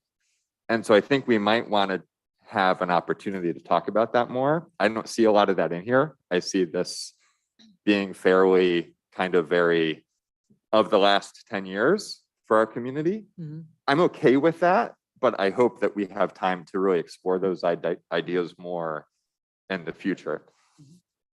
And then slightly related to that, I would want us to be cautious about asking what people are prepared for. This is not a survey. If any of us have a new idea or something that's important to us, nothing about this survey, and I'm okay with this, is communicating what's important about that idea. I don't want us thinking about trade-offs based on not even a full sentence of a description of an idea. I think it's important to get that feedback from folks and have that influence the final report. But if I have something that's important to me, if any of you have something that's important to you about an idea for our community, this isn't the survey where we want somebody to be voting on if they're spending money on it.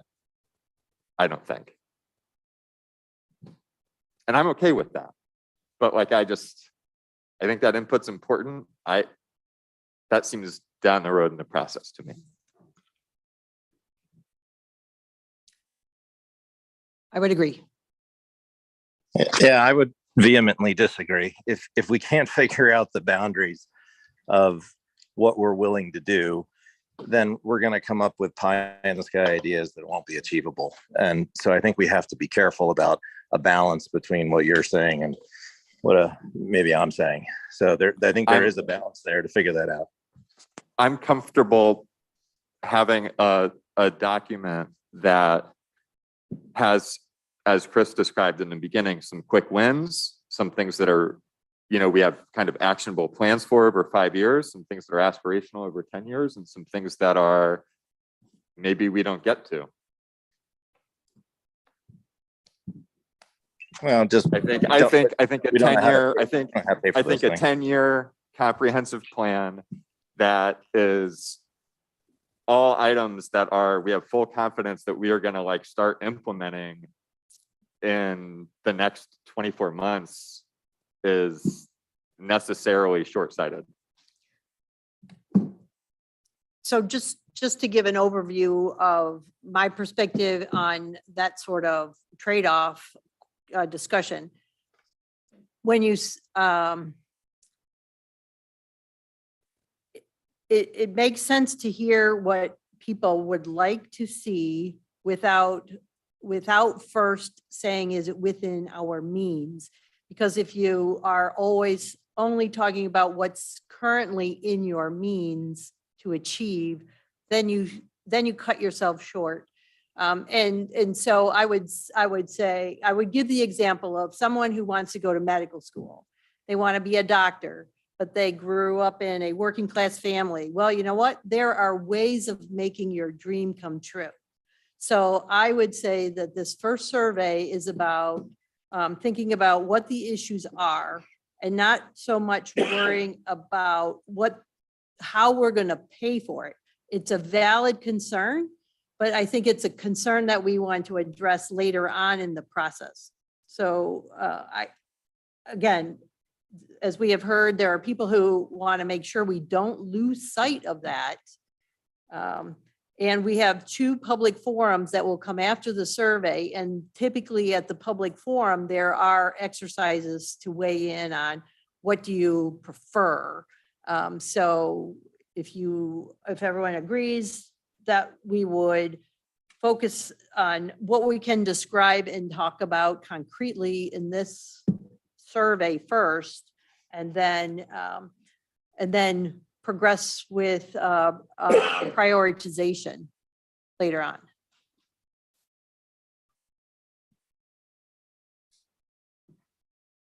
All in favor, raise your hand. No, that was a joke. That was a joke. I just wanted to see all the hands come up on the screen. Or not. Oh, okay. Any other comments on the survey? Before we talk about next steps and then see if there are any comments from the audience.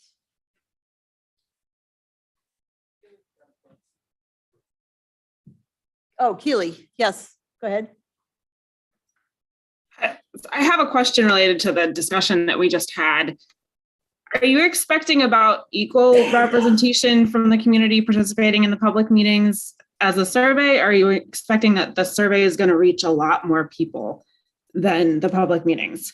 Because it seems like if you're expecting the survey will reach many more people than the public meetings, it might make sense to do at least some of the prioritization with the topics that are likely to conflict with each other when you go to put them in practice in the survey. So you have that feedback from people, because I really understand the point that it's nice to say that I love all these things, but if at the end of the day, you really need to know which is more important and only 5 people come to the public meeting, you probably would have really wished that you asked that in the survey if you got, 2,000 people answering the survey.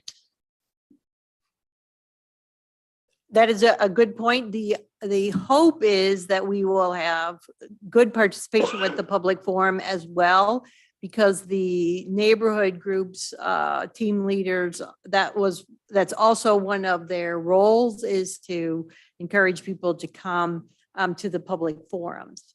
I think from what we're hearing, we'll take a stab at some sort of prioritization that everyone can weigh in on. So after tonight, the idea was that we would accept comments, any additional comments that the advisory committee has, email them to CT Consultants. You have our email address. Email them to us, and then we will accept them through the end of Friday. And then on early next week, we'll make the changes and get a draft back to the advisory committee members for your review. That work? So you'll see how we take into consideration all that's been said, and then you can weigh in again. Yes. The process for weighing in on that, is it like a discussion board, or is it just emailing you? It might, it might be helpful if there's a way, particularly because we've talked about some really substantive edits, to be able to dialogue about it virtually. So we need to touch base with the PR and communications group and figure out a way to make that happen, because I think that does make sense. We'll figure out a way.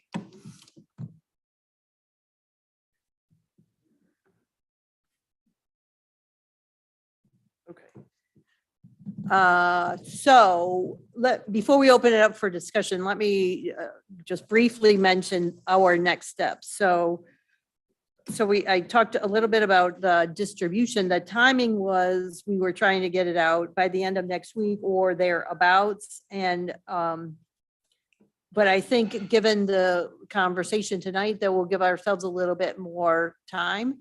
The next meeting then, what we had, we'll throw out just for your consideration. Oh, it's right here. So we asked everyone to comment on their preference for meeting dates, or I'm sorry, days of the week and times. So the preferred day of the week is a Tuesday, but we already have some limitations. So that's the first and second Tuesday of the month. Right. So then what we would propose is giving a meeting on July 19th. Now that's it's a little over 2 months away, but there's 4th of July in there. And again, giving ourselves some time to fine tune the survey, do a test. I think that's reasonable. And then we would, if everyone's agreeable, July 19th is the third Tuesday of July. And the preference for time was 6 o'clock. So is everyone agreeable with that date for our next meeting date? Oh, okay. It's terrible for one person to say it's not good for me, but I'm not going to be around. Okay. So that's not good for me, but. Okay. All right. So as long as it's just you. I know. I know. I'm sorry if my humor is taken the wrong way. I'm just joking. I appreciate that though. But if there's no other reason to have it on that date or another date, I'd ask you to pick another date. Third Tuesday of the month is bad for me. Every month, The third Tuesday of the month. in the evening, yes.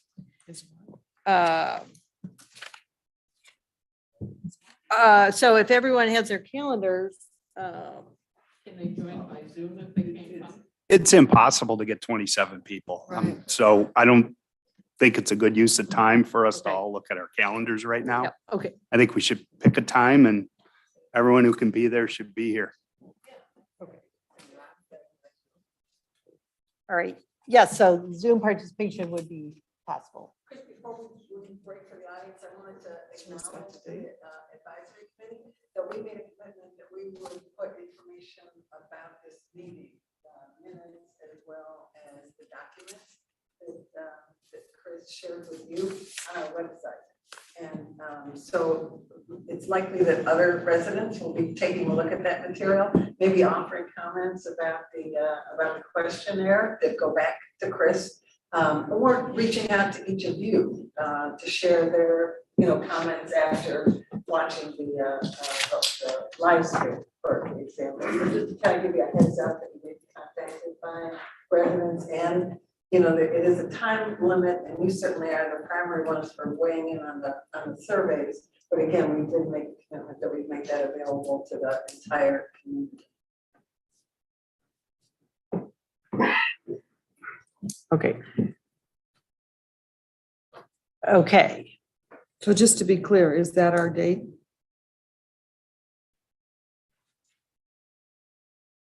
Everyone in favor of keeping it that date, raise your hand. Just want to know. Okay. All right. Can you say the date? So say the date, save July 19th. And we will make every attempt then to, now, I realize that you, Cindy, you said that the third Tuesday of the month never works for you. So we will, yep. So we will avoid that. Yep. Okay. Okay, so then we'll open it up to, for the next, it's 8:23. So we have a few minutes. If there are anyone who would like to make a comment, address it to the advisory committee and address anything that's been discussed tonight. Anyone has a comment? Yes. Sure. One of the assets that was not mentioned was our volunteers and that we have in the village, our mayor and our council. And they have been for decades. Thank you. I agree. Yes, I agree with that too. Any other comments before we call it a night? Going once? Going twice? All right. Well, thank you all very much for your time and attention and your discussion tonight. I appreciate it. Vacations. Like maybe